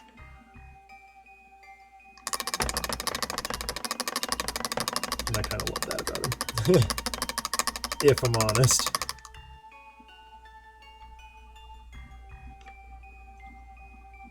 And it's been a super fun game so far. Braithwaite runs a good campaign. Shout out to him.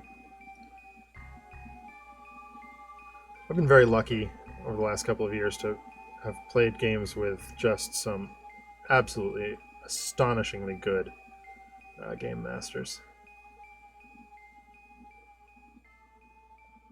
So sad that there's no D&D for me this week. Actually, there might be. Oh my gosh, I completely forgot about it. I'm supposed to play my brother's game.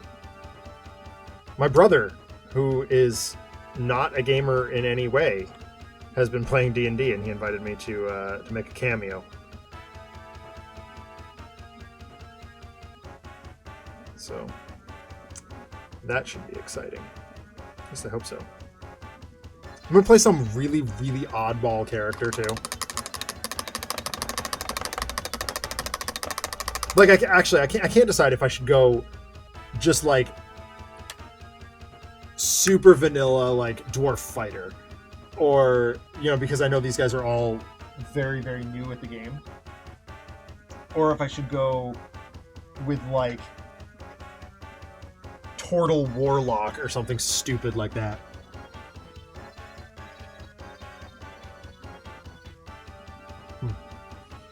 I don't know.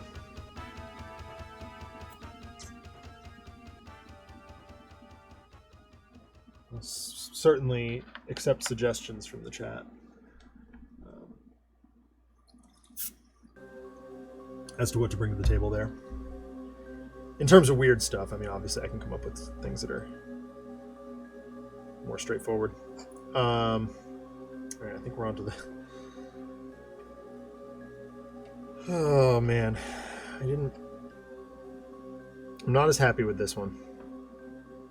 He's there. He'll be fine, but this guy was a one-off villain for a guy called Nick Silver.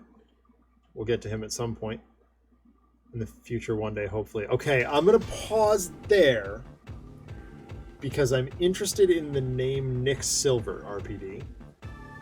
Any reference to Nick Offerman, who played Ron Swanson, aka Duke Silver? Get back to me. As a nerd who's snapped and gone wannabe supervillain, he's captured some people who gave him hell and is going to do something or other to them. Nick's not really paying attention, so the readers just hear a bunch of blahs. Nick, in one of his less heroic moments, decides to just get the info he's there for and just leaves them to whatever they're thinking. Okay.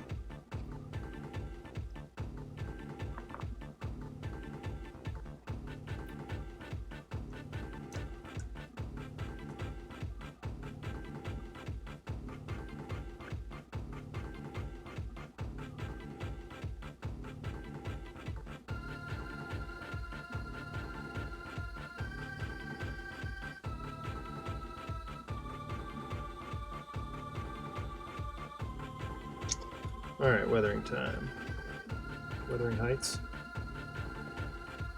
4-armed winged paladin on a war lobster. I love it!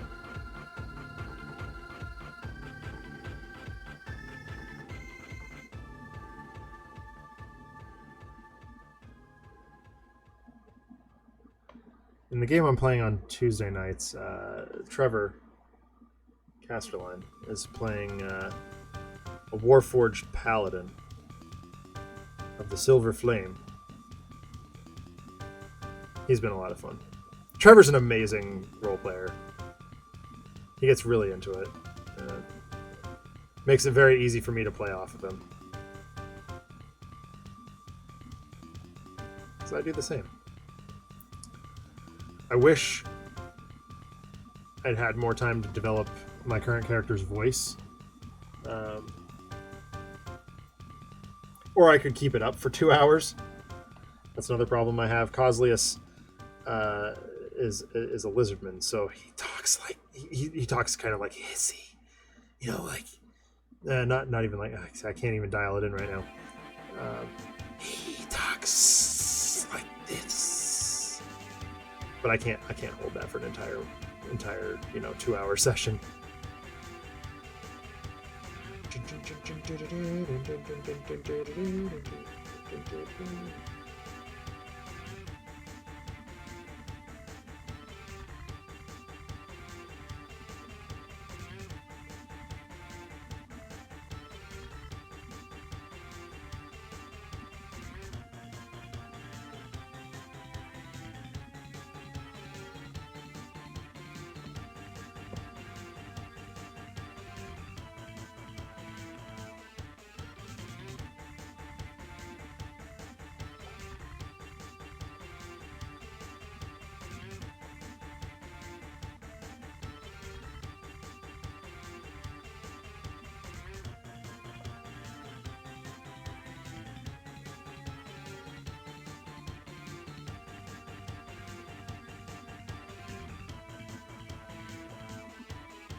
Yeah, he's not going to affect more than 4 to 5 guys who probably deserve it, and it's been a long day. Next time we see him, it's Post-Oblivion in his spotlight issue of a book called Social Comics, an anthology usually introducing someone in the Challenger Initiative. I almost did that in one breath. Showing what happened after Nick left. Interesting. Oh man, that's too much. Honestly, I've been going a little heavy on this here.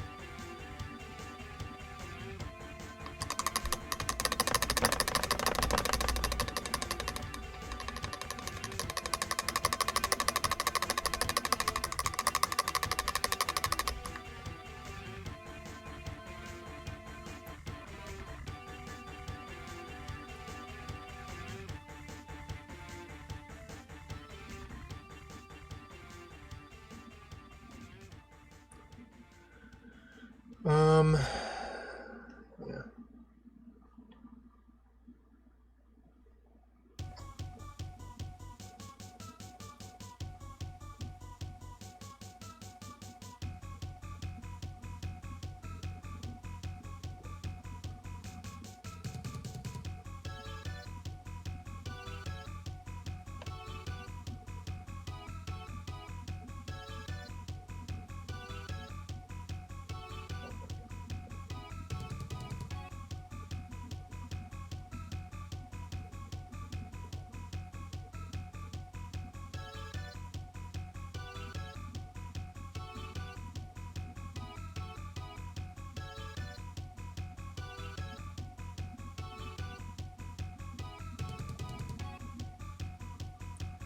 Realizing weathering, it doesn't like happen in straight lines. It happens kind of all over the place. So I'm just slopping a little bit more, a little bit extra on here. While I can, I'm gonna knock over my paint can. Yeah, that was bound to happen eventually.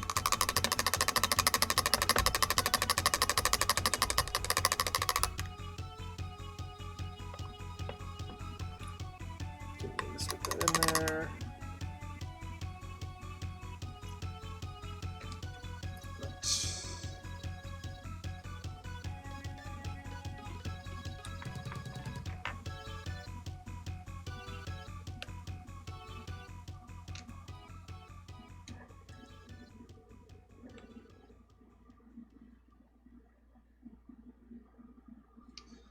Torque wheel.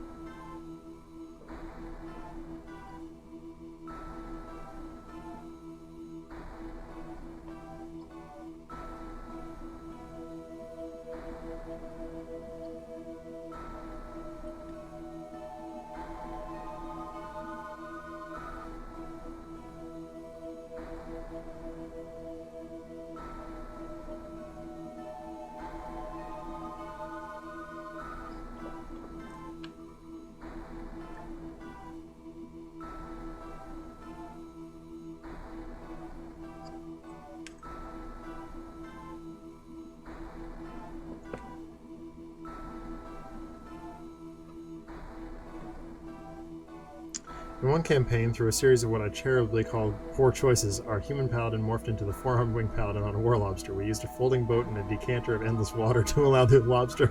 That's awesome.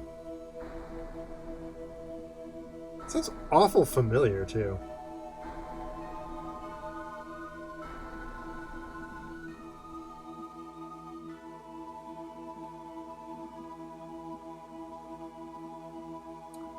Oh my god. I've just stumbled upon something. If I just kind of... Oh my god! If I just kind of, like... let the brush go wherever. It's almost dry. Almost dry. It's a wet dry brush. It comes out... The weathering looks so much better.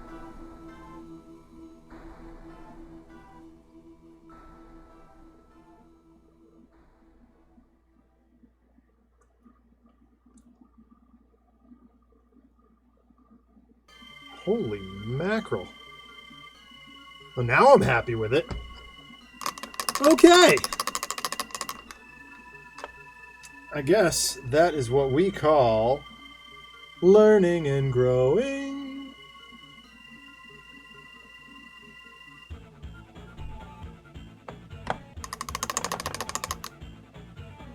For some reason, once again, my iPad's not working for anything other than scene switching, so...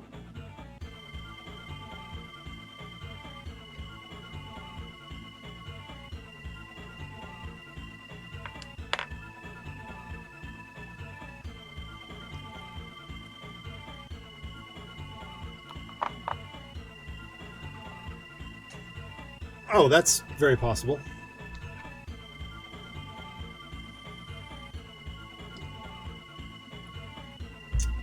I am at PAX East almost every year.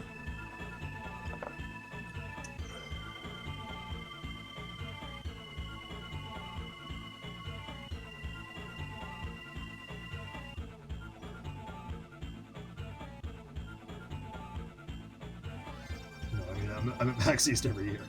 That is a thing. Okay, so time to dull it out. Starting with Dawnstone. May get all 3 of these based today. Only 2 hours in.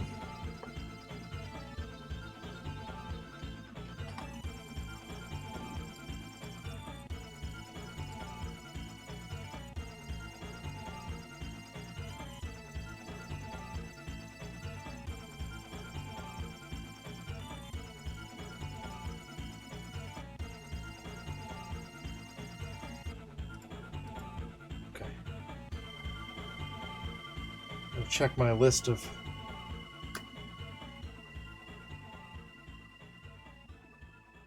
things here. Oh, wait a minute. There's a quick thing I need to do first.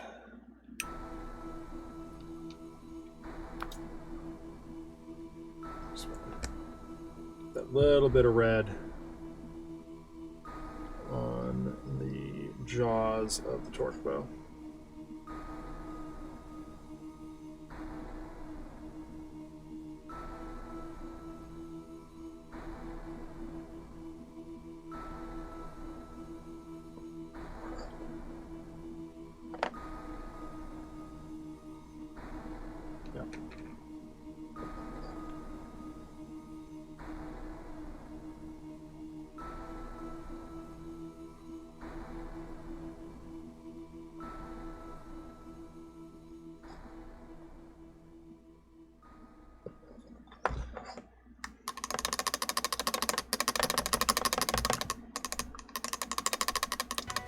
Now we dull it out.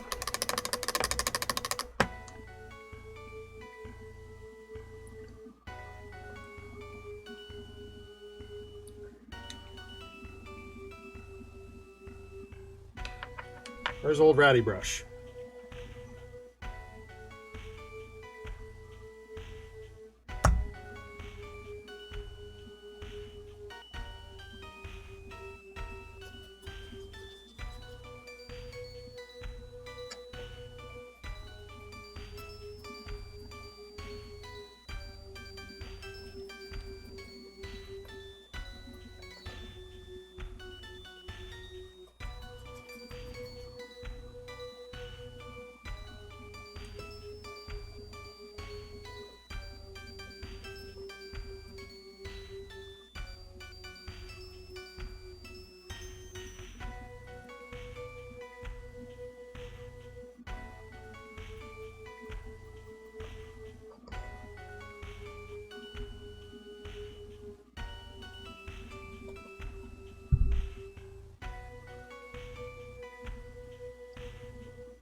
A little bit of brown.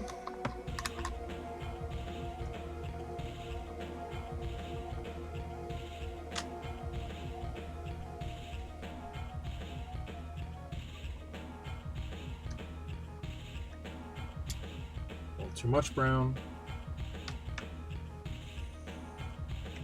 Which means it's water time. Turns out he's made some sort of serum to empower him. It works. Not going to pretend I understand the science of it. That's the character's job, not mine. Transforming physically into a blaxploitation hero. We follow him for a bit as he sits there realizing the hollowness of his victory. Fast forward and we see the fortunate son recruiting him. Now going by. I'm too tired to come up with an appropriate name so far, so let's call him just Lone Trick Turner.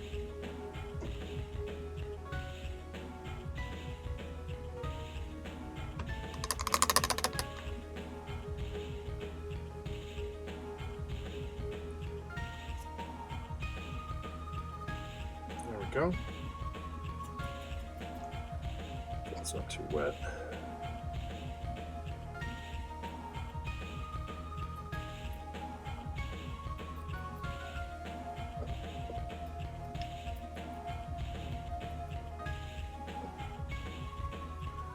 So basically what this is doing, aside from getting just a little bit of tone in underneath, is it's just dulling out the colors a little bit. It's basically just coating them in a dirt. This is the kind of thing I could do later, but where it really shines is the metals. I'm not a huge fan of bright metallics.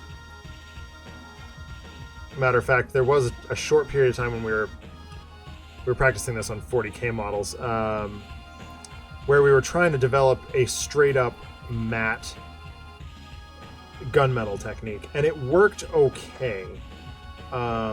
We were never like over the moon about it.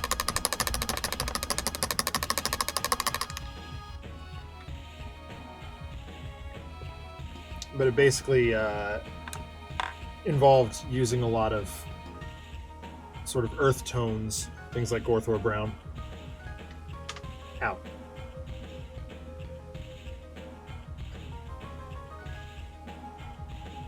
All right, inking. Sepia first. This one didn't take long at all. Where it really shines is that it makes metal that doesn't shine. Yeah, exactly. But I mean, you know, it shines through a little bit. It's just like, I don't think metal is ever quite as shiny as, because like if you go with metal that's just like straight up shiny, you get like Grey Knights or Sigmarines. Seraph, what are they called? Celestial. I don't. The new Age of Sigmar army that's basically just angels. New. They're not new. The Age of Sigmar army that's basically angels. There are words, I can make them.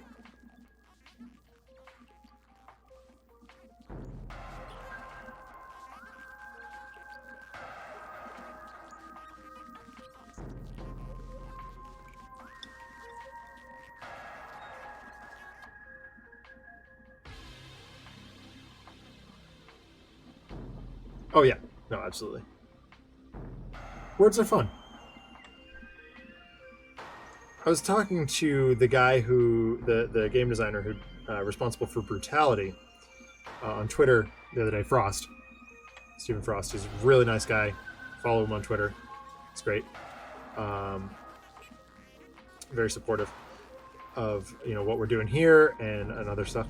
Anyway, and he and I were talking about just like words in general and how people still use these dated and, I mean, in many regards, offensive language that is just archaic and was never funny,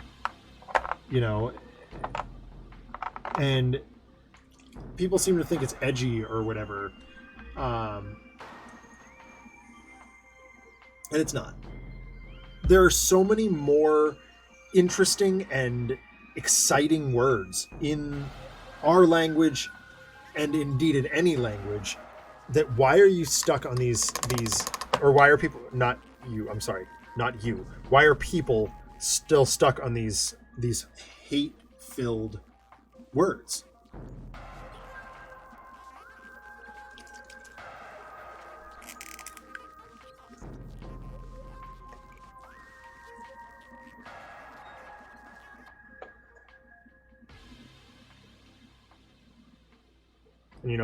I hear people use words, some words, and you all know what I'm talking about, I think, that I just cringe. And it's not because I'm offended, very, very little offends me, but just because I'm like, where's your imagination at? You know what I mean? I may have gone a little too hog wild with the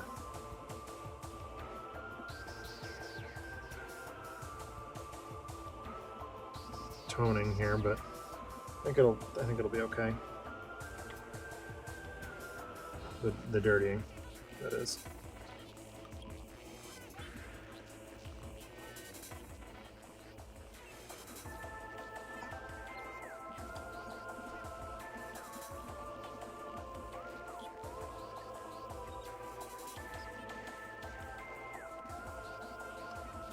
Now I'm getting somewhere. More along the lines of where I want to be with this.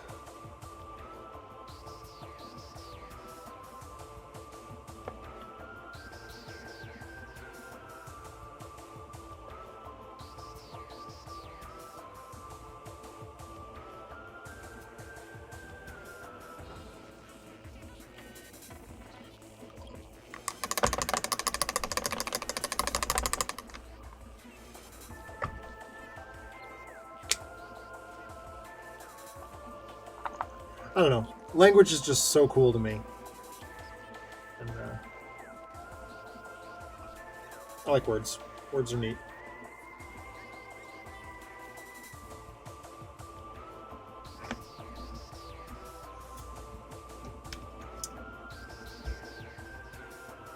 Maybe I should become a lexicographer.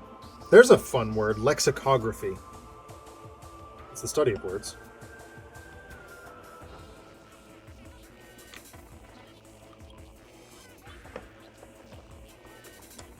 All right, one last one for today. Let's get him on the block here. See if we can turn him around in a half hour or so. See how long it takes.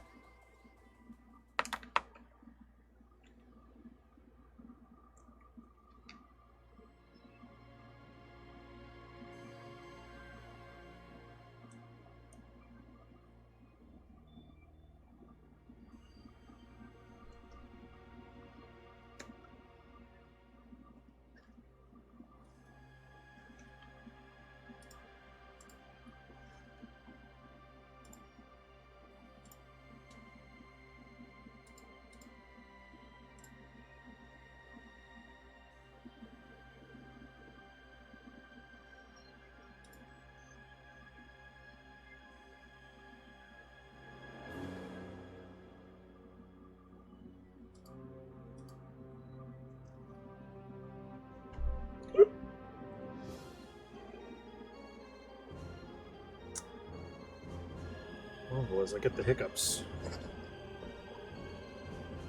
Fairly common occurrence. For me,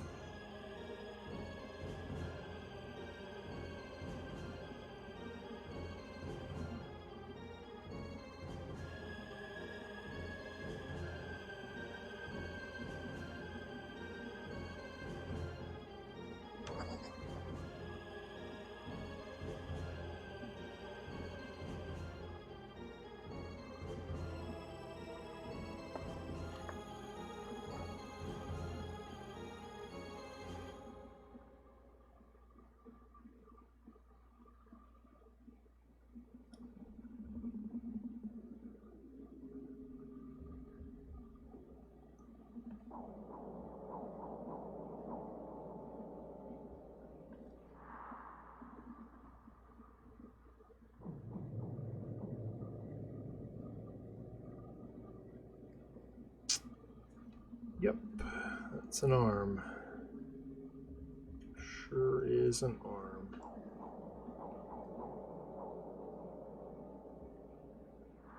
Part of his hand. Oh, he does have a thumb back there. I wonder if I can get to it. Not quite. Kind of, I guess. Behind the torque. I don't know that it matters all that much.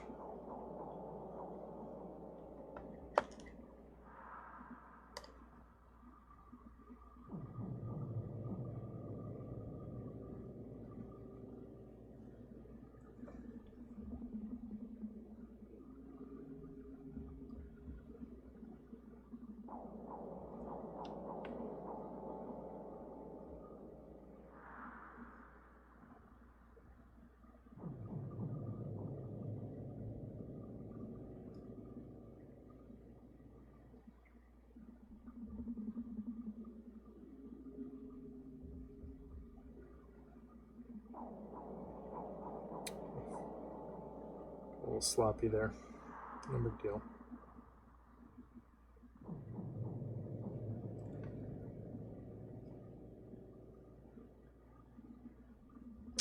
Should probably clean the brush. Avoid the slop.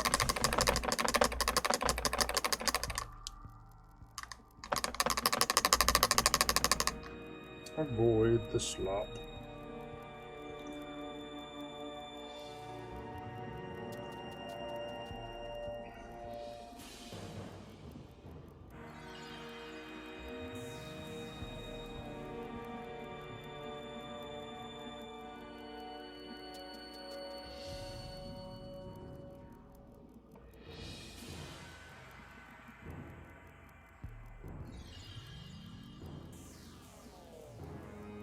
I just wonder how Therons can see out of their helmets. No eye holes.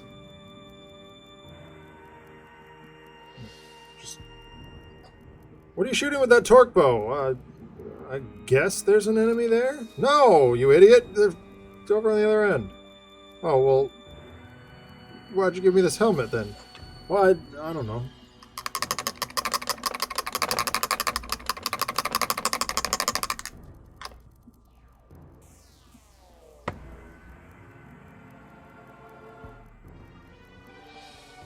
And more importantly, like, at some point in Gears 2, Marcus and Dom put on Theron costumes. They try to pretend to be Therons. And they're marching around, you know, with their lancers or whatever. And I can see perfectly fine as the player. And it's a third-person view, I guess it's whatever. But, like, I don't know. Weird. Helmet of Bravery.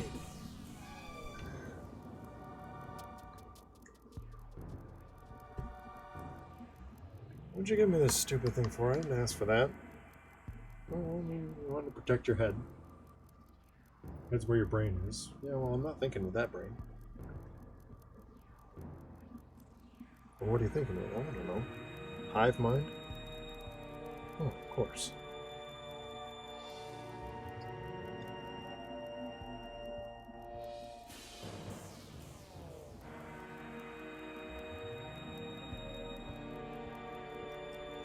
Character-wise, my best description of him is an awkward teenage nerd stuck in the body of a blaxploitation hero. Like, it would not be wrong to describe him as a loser who wished to be cool on a Zoltar machine.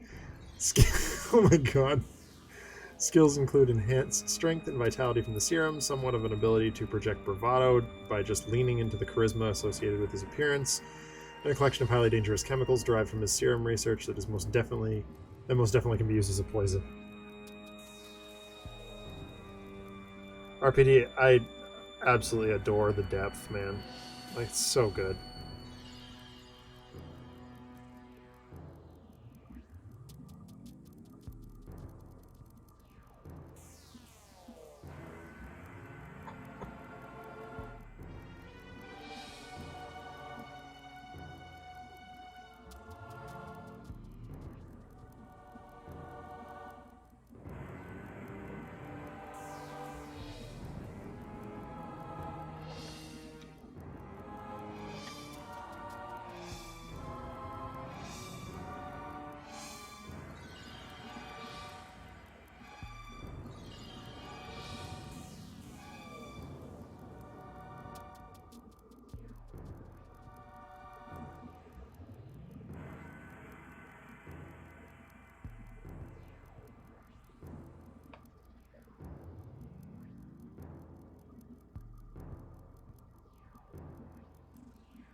Ever get that moment where if I can't see it, it can't scare me. We ran out of helmets. Here, I have this bucket.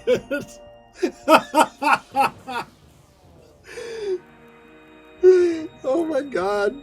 I can totally imagine. Oh my god, someone needs to draw a cartoon of that. Rom. What about me, boss? Yeah, you, Lewis. I forgot about you. Here, my nephew was using this sand pail yesterday. He didn't want it. He preferred to use the cog armor.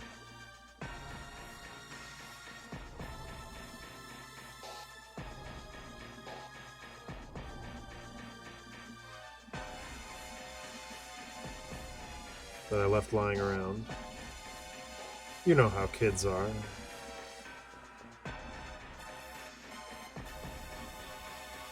Kind of like kittens.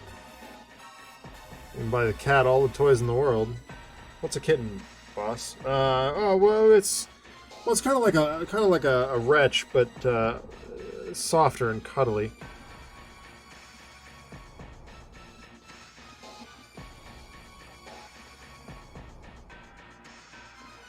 Hey, Mist. Yeah, I'm still going.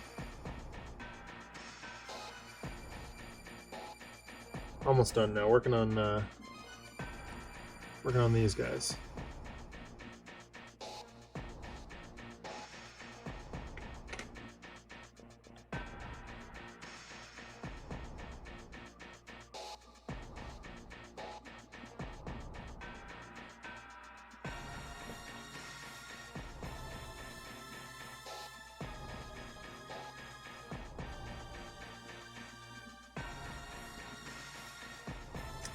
So you picked up... Okay. Dude, yeah, I should probably pick that up while it's on sale. Because Alex and I are going to play it on Gear Up. We're going to find some way for us to play it together. Most likely we'll just do it over Parsec. Or something.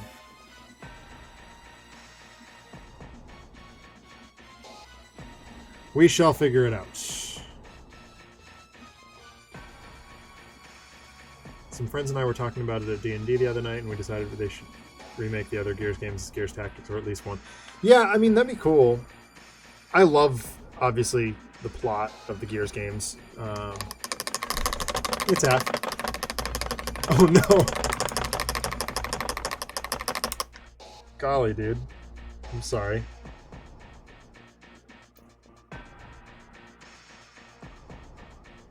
Canadian internet backfiring.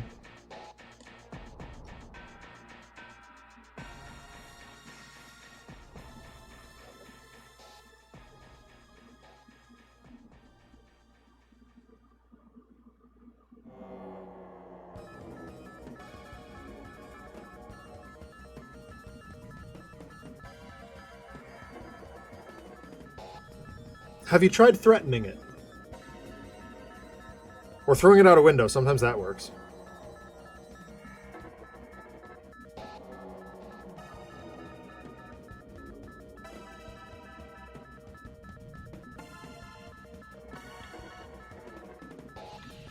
Cool.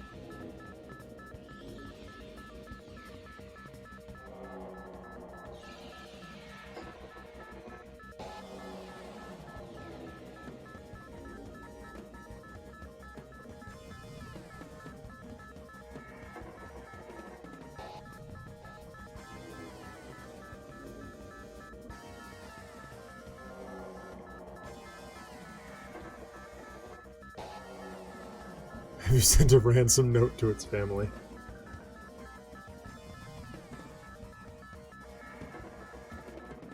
In which chat tries to help Taffy fix Canadian internet.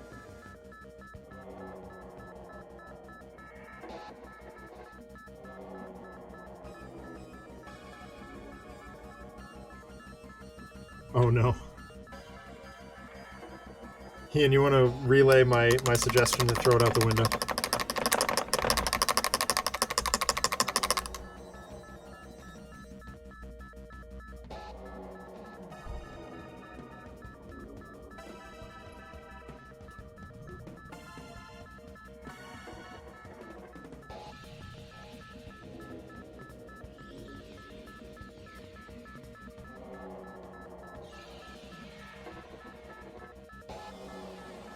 I mean, true story, like, I did throw a computer out a window once, and it started working after that. That was weird, to say the least.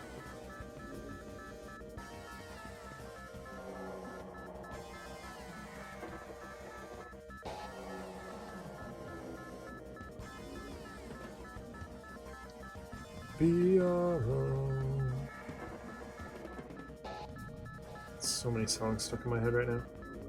They're funny. Oh.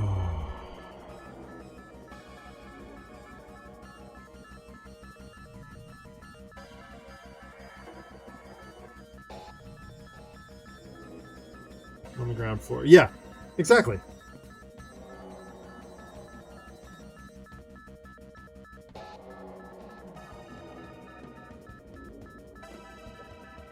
I think the bottom line is when I threw the computer out the window. I was on actually a basement level floor, so it literally just kind of rolled out the window. But it did more for my anger and frustration than it did for the computer itself.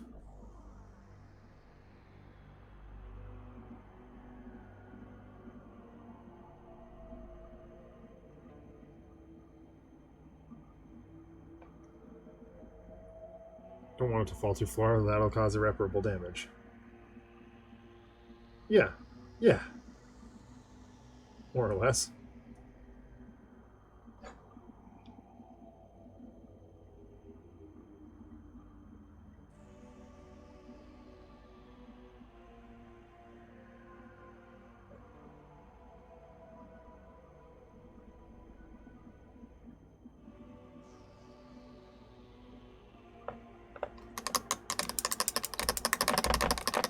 That does create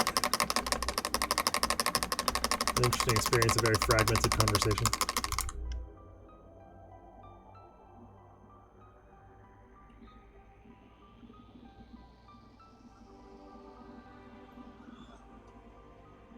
Oh. Hi.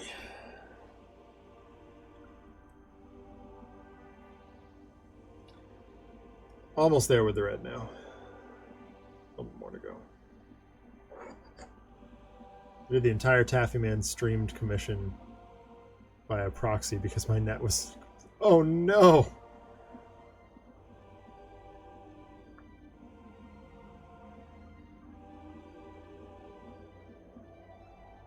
Forgot he did that one on stream. Always been fond of that artwork.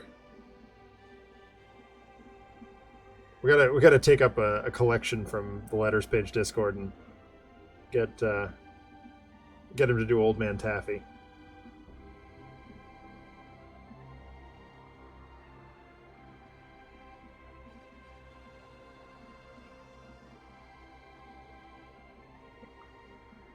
Concussive maintenance.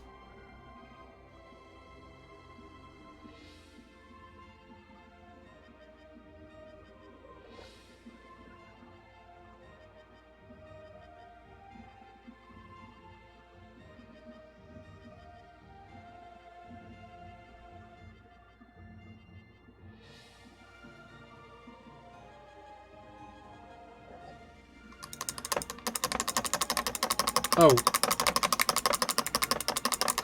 I think I actually may still have it, RPD. Was it the, your favorite parts are how I have to both stat him as a dweeby scientist and then also take strength, vitality, and presence, and the sudden 90-degree dark turn of O, and also he has a set of crippling poisons.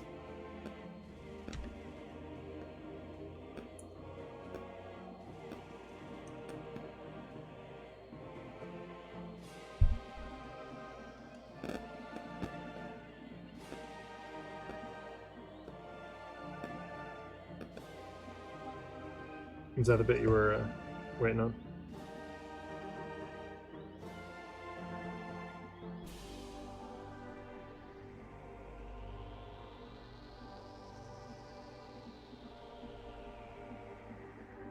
Cool. I gotcha.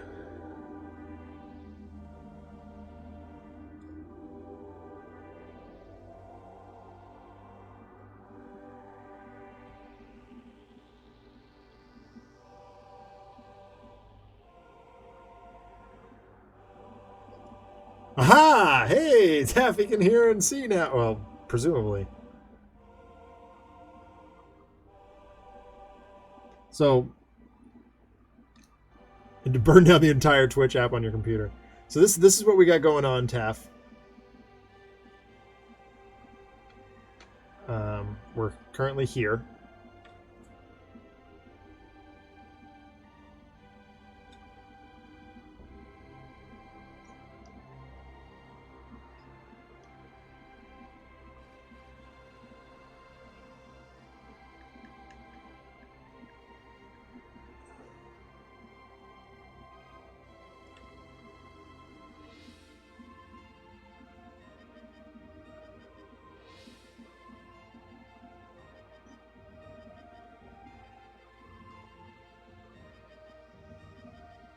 gotten into a bit of a groove here, so my pace is a little bit accelerated at this point. Like Heart's Hearth, it's like this is a charming book for younger readers with a lot of feelings talk, and also most of, if not all, members at a given moment have killed before. Right on.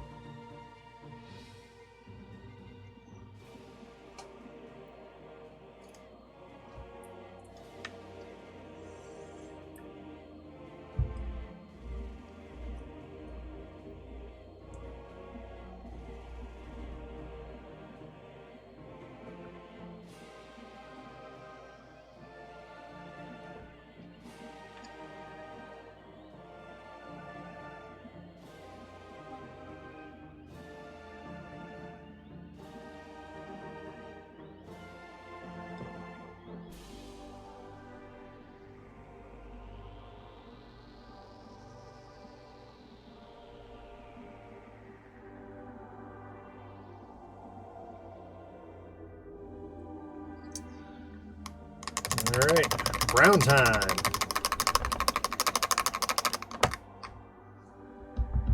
Don't knock over the water.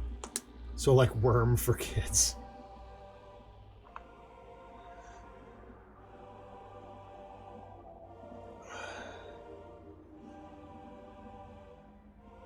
Oh.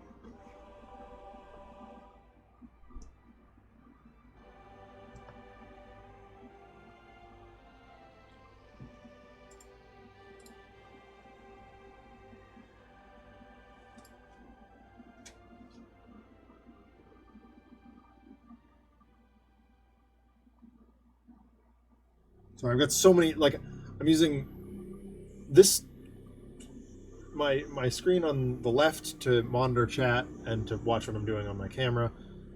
I'm using the screen on the right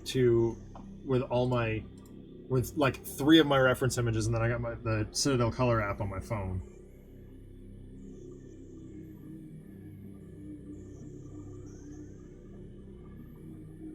And my brother just texted a picture of his dog, which is also very important.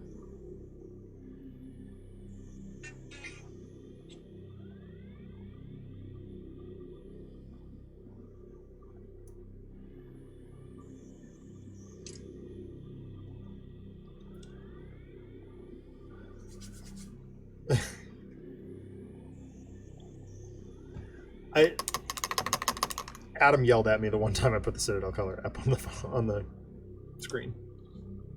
And he's probably right. It's Games Workshop dickery.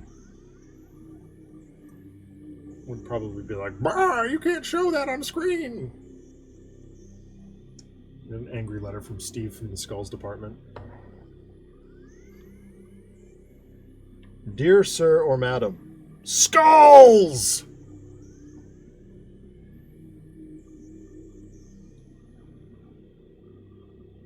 That is all, Steve.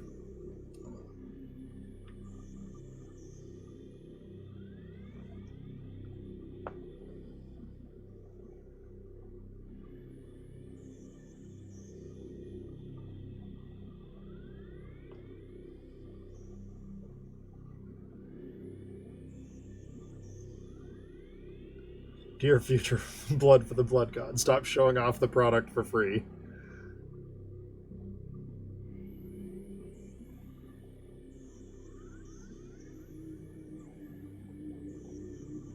I gotta say, like, since I've been painting like Brutality and Gears and such, I am so happy to not see skulls everywhere. Oh wait, Mist, have I not told you about Steve from the Skulls department?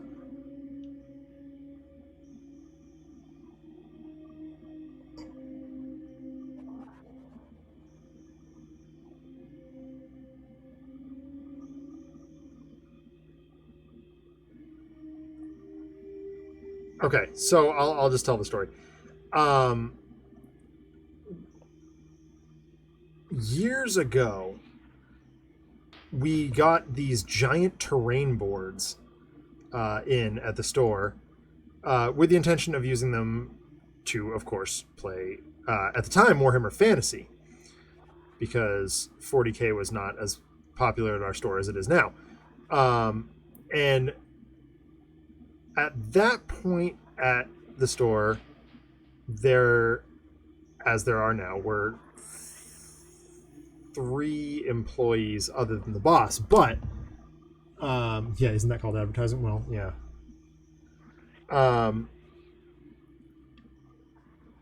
And one of them, Brendan, he bought these boards, and he and his brother, who was not an employee but who has keys to the store, and it's weird. Long story, not worth telling. They opened the big box that these things came in. Now these are giant terrain boards. They are not by any means small. And they were like, why are there these random like swimming pools filled with skulls? And none of us could figure it out.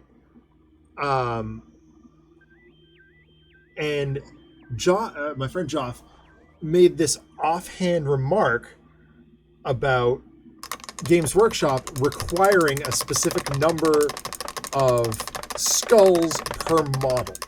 So every model had to have like 15 skulls. That's an exaggeration, but like it's like 3 or something like that.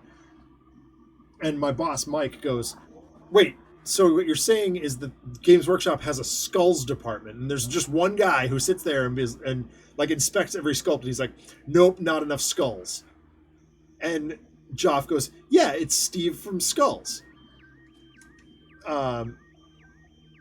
So, you know, from then on, we started making jokes about Steve from the Skulls department. And you could always tell when Joff was bored at work because he'd start texting us stories about Steve. Well, I did some Googling.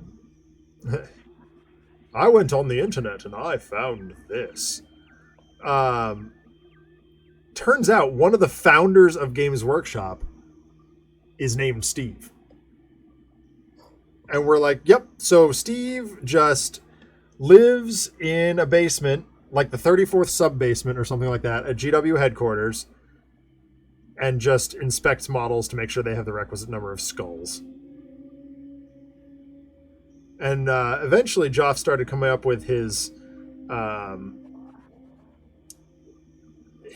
like teammates and co-workers. We had like Aaron from Aaron was from Aerodynamics, because none of the Space Marine like airships are in any way aerodynamic. And one of your sister's cats. Okay. I deem that gross. I'll go with that. Oh, I missed a bit.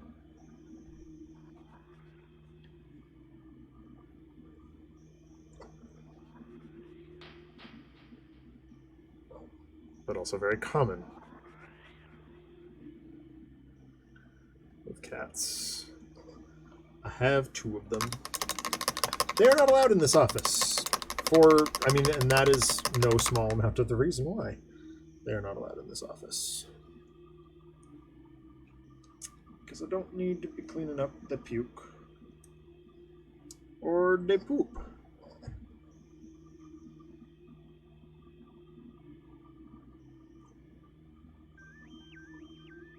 There we go. Only took 3 tries to cap that brush. Search. Whoa. I promise I'm not breaking anything.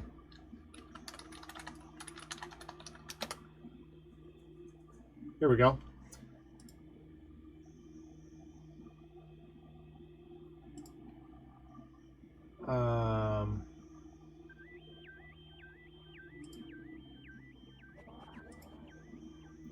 Here we go. Okay, so today, friend and I realized what's in Games Workshop's 30-second sub-basement. It's the prison where they keep minimum security nerd criminals and let them paint, model, and game all day. We thought, dang, we need to get into more trouble now. Until we realized that's also where they keep Steve from the Skulls department. This is where Joff tags in. Joff's wife first. No way, Steve from Skulls has a golden throne and a beautiful office. And I replied with, doesn't mean that said throne and office aren't in the 30-second sub-basement. Joff replied with, Steve sits upon a skull throne built of the skulls of cowards in a citadel of brass upon an island of skulls in an ocean of blood in the 888th sub-basement of Games Workshop headquarters. His personal elevator requires the sacrifice of 88 skulls and 88 gallons of blood to operate. Steve, however, is but one of the Games Workshop Chaos Gods. Aaron of the Games Workshop Aeronautics Department has an office within the Games Workshop corporate jet. The jet is built of solid lead, has wings only 3 inches long, and is shaped like a touring bus. It is powered solely by consuming pennies of GW profits, of which it must carry several tons of each flight. Next up is Paul from the Pauldrons Department. He feasts upon the money spent on codexes that are now outdated.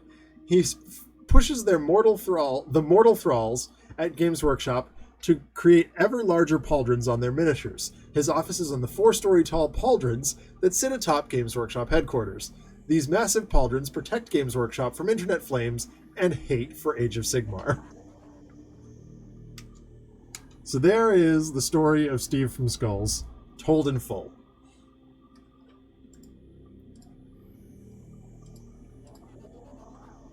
And the ongoing saga of Joff being bored at work.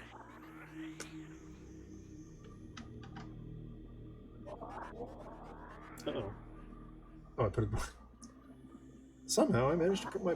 Oh, wait. Oh, that's because I needed the smaller brush. I'm smart. I know how to paint.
Oh, this music took a turn for creepy. Kind of digging it.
Ooh, that was way too heavy.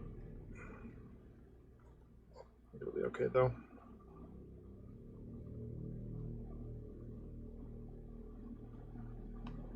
So with that.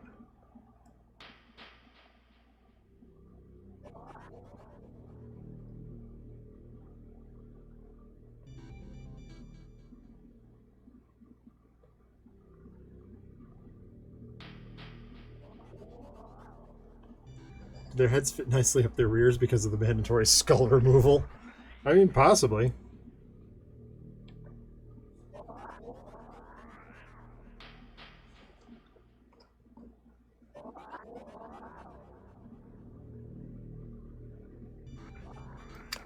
Oh, I did not tell you to eject from paint handle.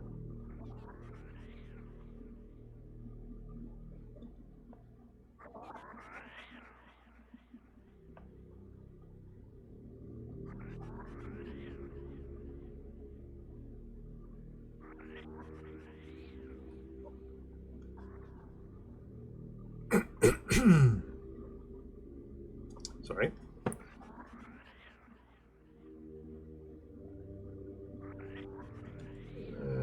Okay. A little bit more. Just a wee bit. Just a wee bit.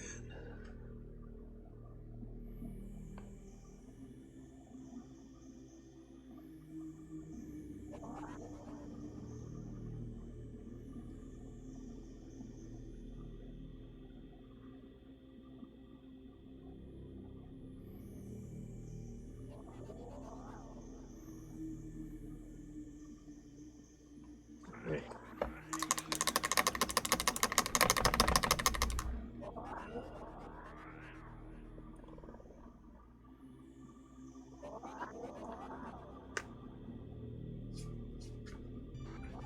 Oh, why did I? That was foolish. I still need that color.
Yeah, I think that torque bow looks pretty good.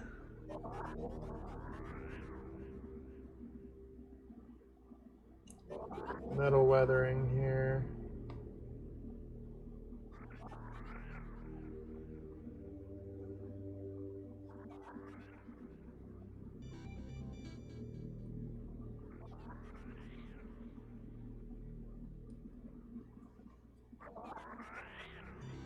Weather the armor, weather the armor. There we go.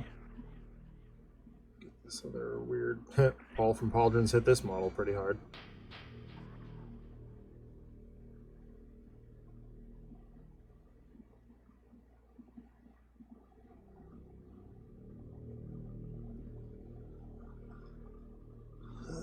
Just a little bit more under here.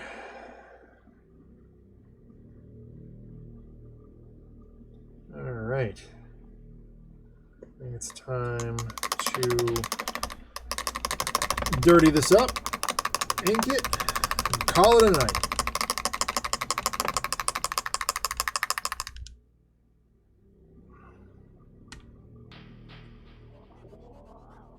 Good thing too, because my back is starting to hurt. Ugh.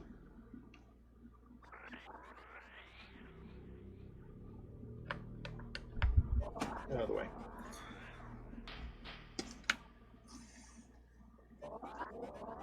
Oh. Right. There is a thing I forgot. Forgot my head if it wouldn't touch my shoulders.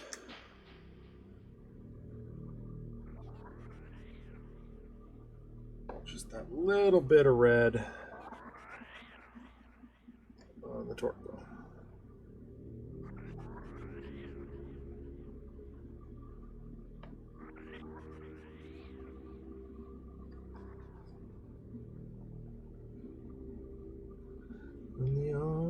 Visions of a torque bow. Marcus gets shot.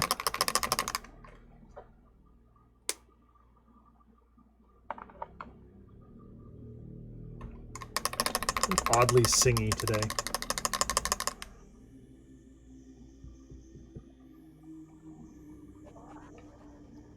Probably comes from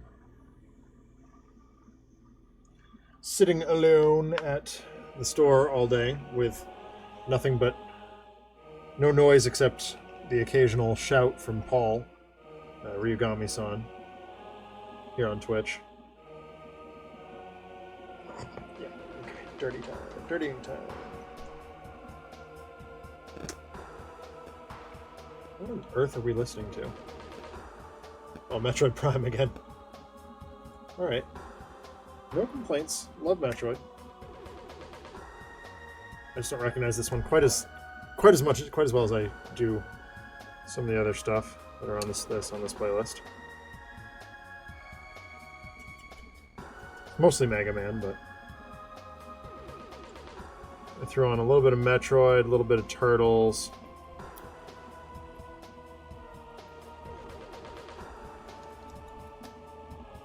Shoot, should we share our recent discovery about the creator of Old Man Henderson art? Dude, hit it.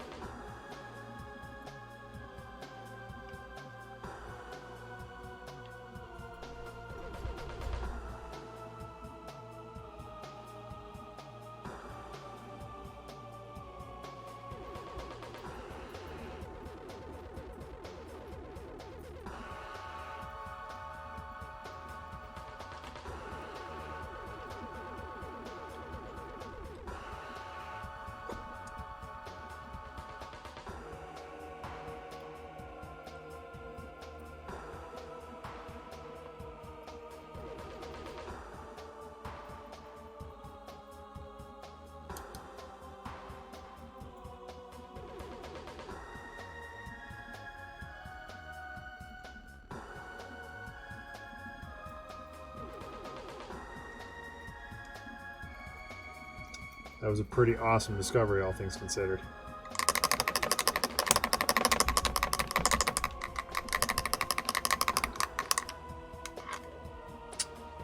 Put a pause in this distressing for a moment, because I missed a bit.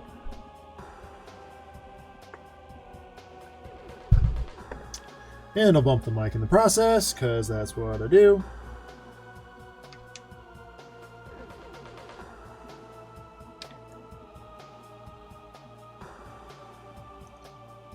So, funny story, I was just browsing Twitter and one of the artists of the Sentinel Comics RPG book brought up her greatest contribution to the internet. So yeah, Grace Gonzaga made the most famous rendition of Old Man Henderson. That is just the coolest thing.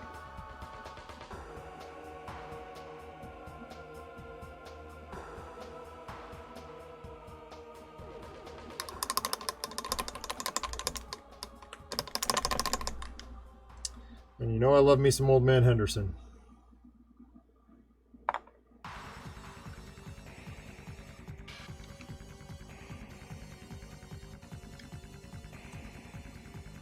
Alright, we just got the brown distress coat here. And then we will move on to, and some of y'all got to see my reaction. Yeah, that your reaction was like, what? It was pretty funny. I was amused.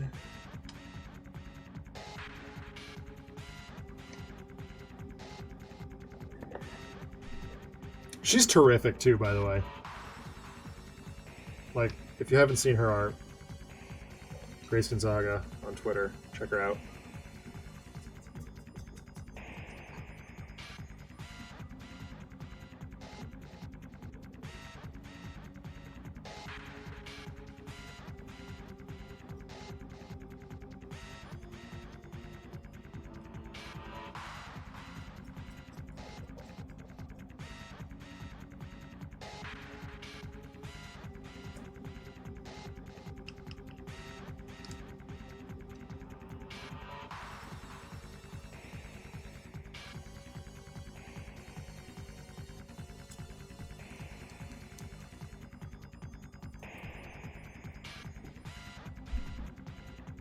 She's the reason Battle of the Bands module so heavily references D&D people with the arts for it, and I don't at all. Yeah. Be careful what we can and can't talk about, though, Taff. You know, some of that stuff's not public yet.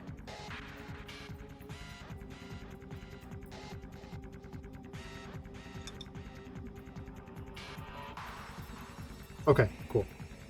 I wasn't sure.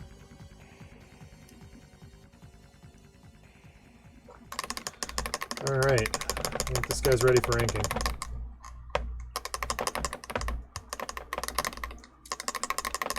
He was the reason that I picked H-Man as the old one for the first track from Arkham. Figured I'd start you off easy by pitting you against someone who's canonically, as far as I care, dead.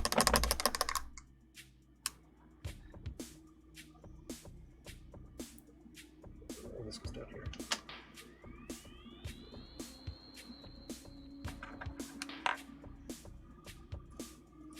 Right on, Taff. No worries. Just covering our bases, you know. It's how we do. It's how we roll. Gotta look out for one another, right?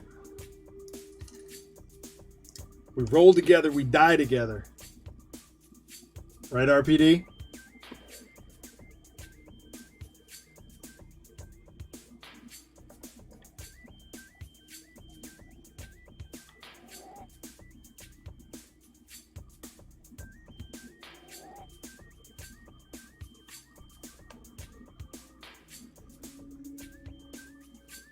Ducks fly together. The double reference. RPD with the double reference.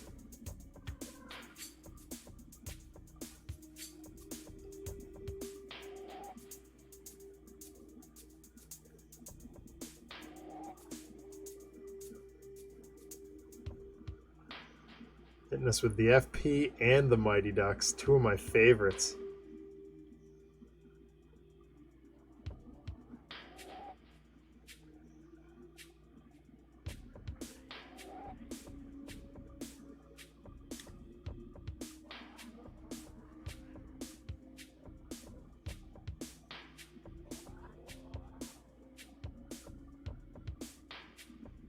Of course, now I'm picturing KCDC and the Mighty Ducks.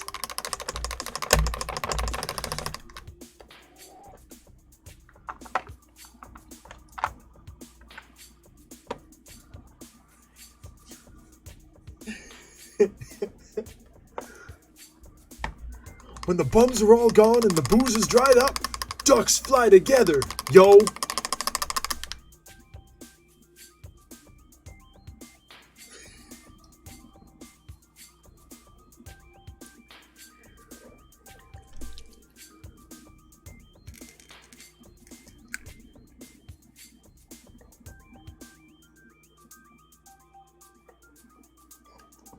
When Beatro got 187, ducks fly together, J-Tro.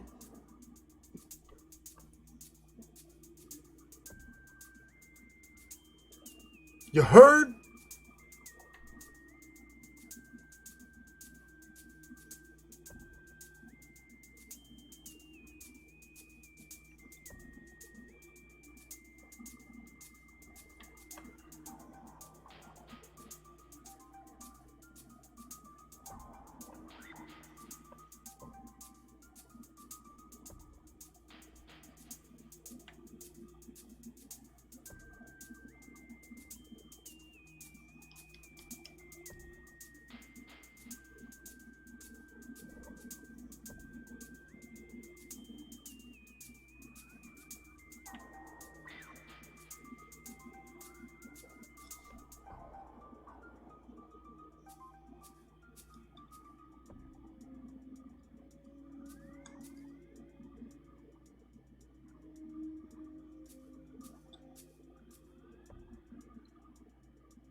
Alright. Alright, you wackadoodles. My lovely hecklers. I think that will just about do it for tonight. Whew! Well, base coat and ink wash now done on 3 of these guys. I think they look pretty dope. I'm pretty happy with them. I'm holding it completely off camera. There we go. I think they came out looking pretty okay. I think I like this one a little bit better. It's the first one I did. But, so we'll get some dry brushing done on them in the next 24. And I will post pictures when they're done. Anywho, thank you all so much for tuning in. It was wonderful to talk to everybody. Big thanks to Mendari for that huge raid about halfway through, or about a third of the way through. Thanks to everybody who stuck around after that. Thanks to Taffy and RPD and Hian and everybody else for chatting up a storm. I really appreciate it. I will be back on the Handelabra Games channel tomorrow night at 7 o'clock.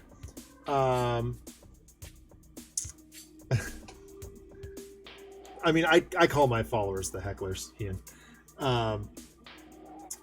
It's based on my flagship show, Zach Sucks Games. Because normally I'm playing games and I'm bad. Anyway, yeah, I'll be back tomorrow on Handelabra, and I will be back here on Thursday for Zach Sucks at Games, 6 o'clock p.m. Eastern Time. And then we're definitely going to do Trapped in Arkham this week. I had a really rough day yesterday. That's why it didn't happen. But it's definitely going to happen this coming week. And then probably taking next week off of painting. We'll see how I'm feeling. Down to only a couple of units left for gears, and then we'll get into the cog stuff, and it'll be very fun. But yeah, thanks everybody for tuning in. Have a wonderful rest of the night, and I will talk to you next time. Bye.